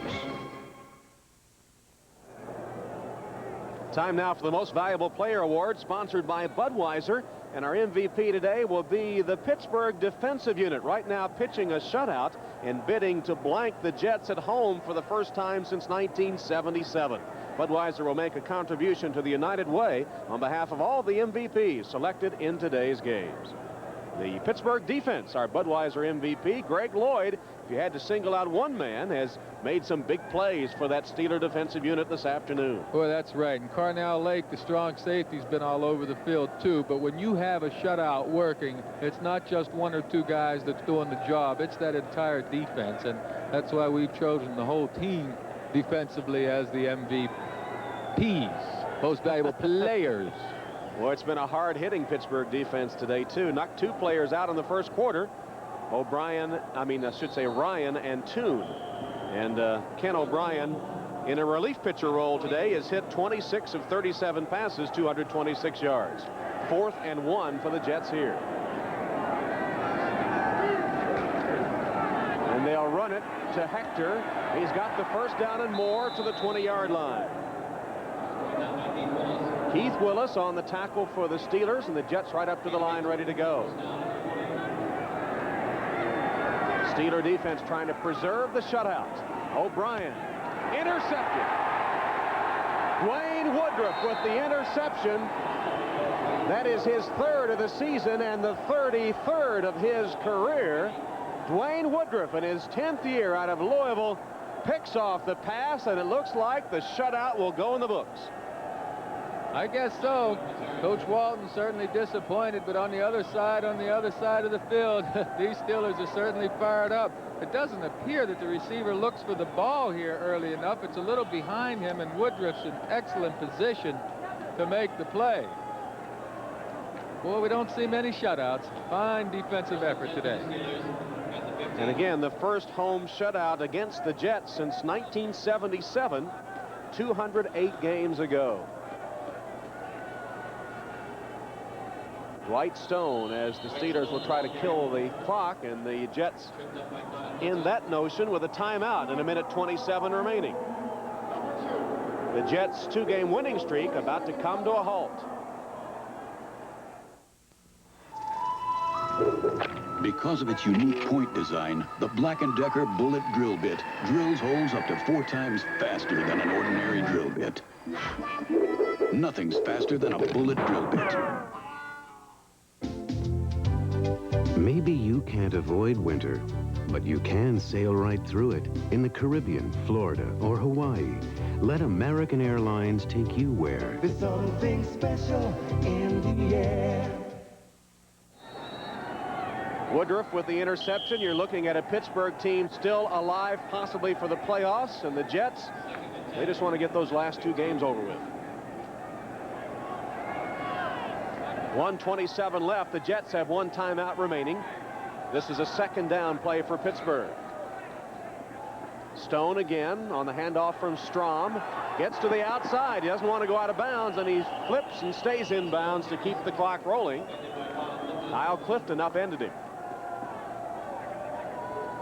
Well, the Steelers need to keep winning, and they need some help to get into the playoffs. They'll be 500 with this victory today, and here's what's happening. Kansas City still alive for the playoffs, of course. Cincinnati in a tie game. Houston ahead. Buffalo tied. A lot of things going on in the playoff hunt. This telecast presented by authority of the National Football League, intended for the private use of our audience. Any rebroadcast or other use of the telecast without the express written consent of the New York Jets and the National Football League is prohibited. This game the property of the National Football League, New York Jets and Pittsburgh Steelers, all rights reserved.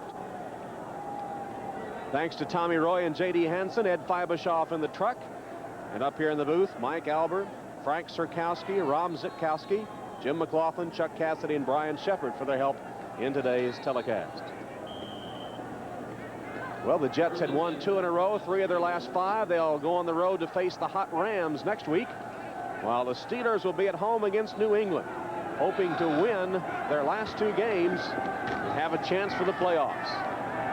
Hodge tripped up, falls across the 35. Well, we said when we started the telecast today that pro football in some ways is about not giving up. Joe Walton and his squad fighting hard, and the Pittsburgh Steelers beaten by Cleveland 51-0 in their opening game, outscored 92-10 in their first 2, have a chance to make the playoffs. Yes, pro football is about not giving up. The Steelers about to blank the Jets at home and even their record at 7-7.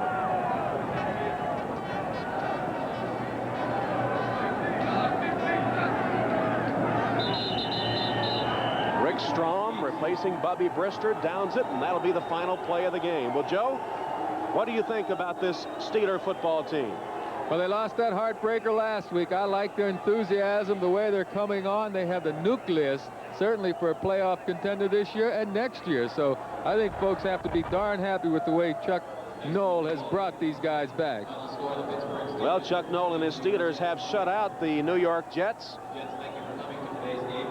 and they did it with a rock-solid defense today. What about the future of the New York Jets? Well, Joe, we'll pose that question to you when we return to the Meadowlands. This game history, the Steelers win it 13-0. Yeah.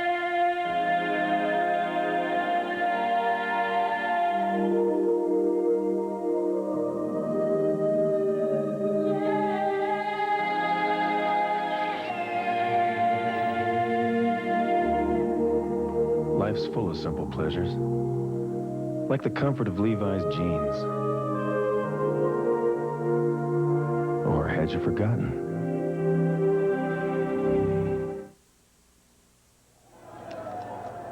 All right, Tommy, this 13-0, the Pittsburgh Steelers beating the Jets at Giants Stadium, the Meadowlands, as the Jets' 2-game winning streak comes to an end, and the Steelers keep alive in the playoffs 13-0. So the Jets will have to go back and regroup once again. The Steelers pitching a shutout. Their defense was the star of the game. So we invite you now to stay tuned for the Budweiser NFL Report with Bob Costas next on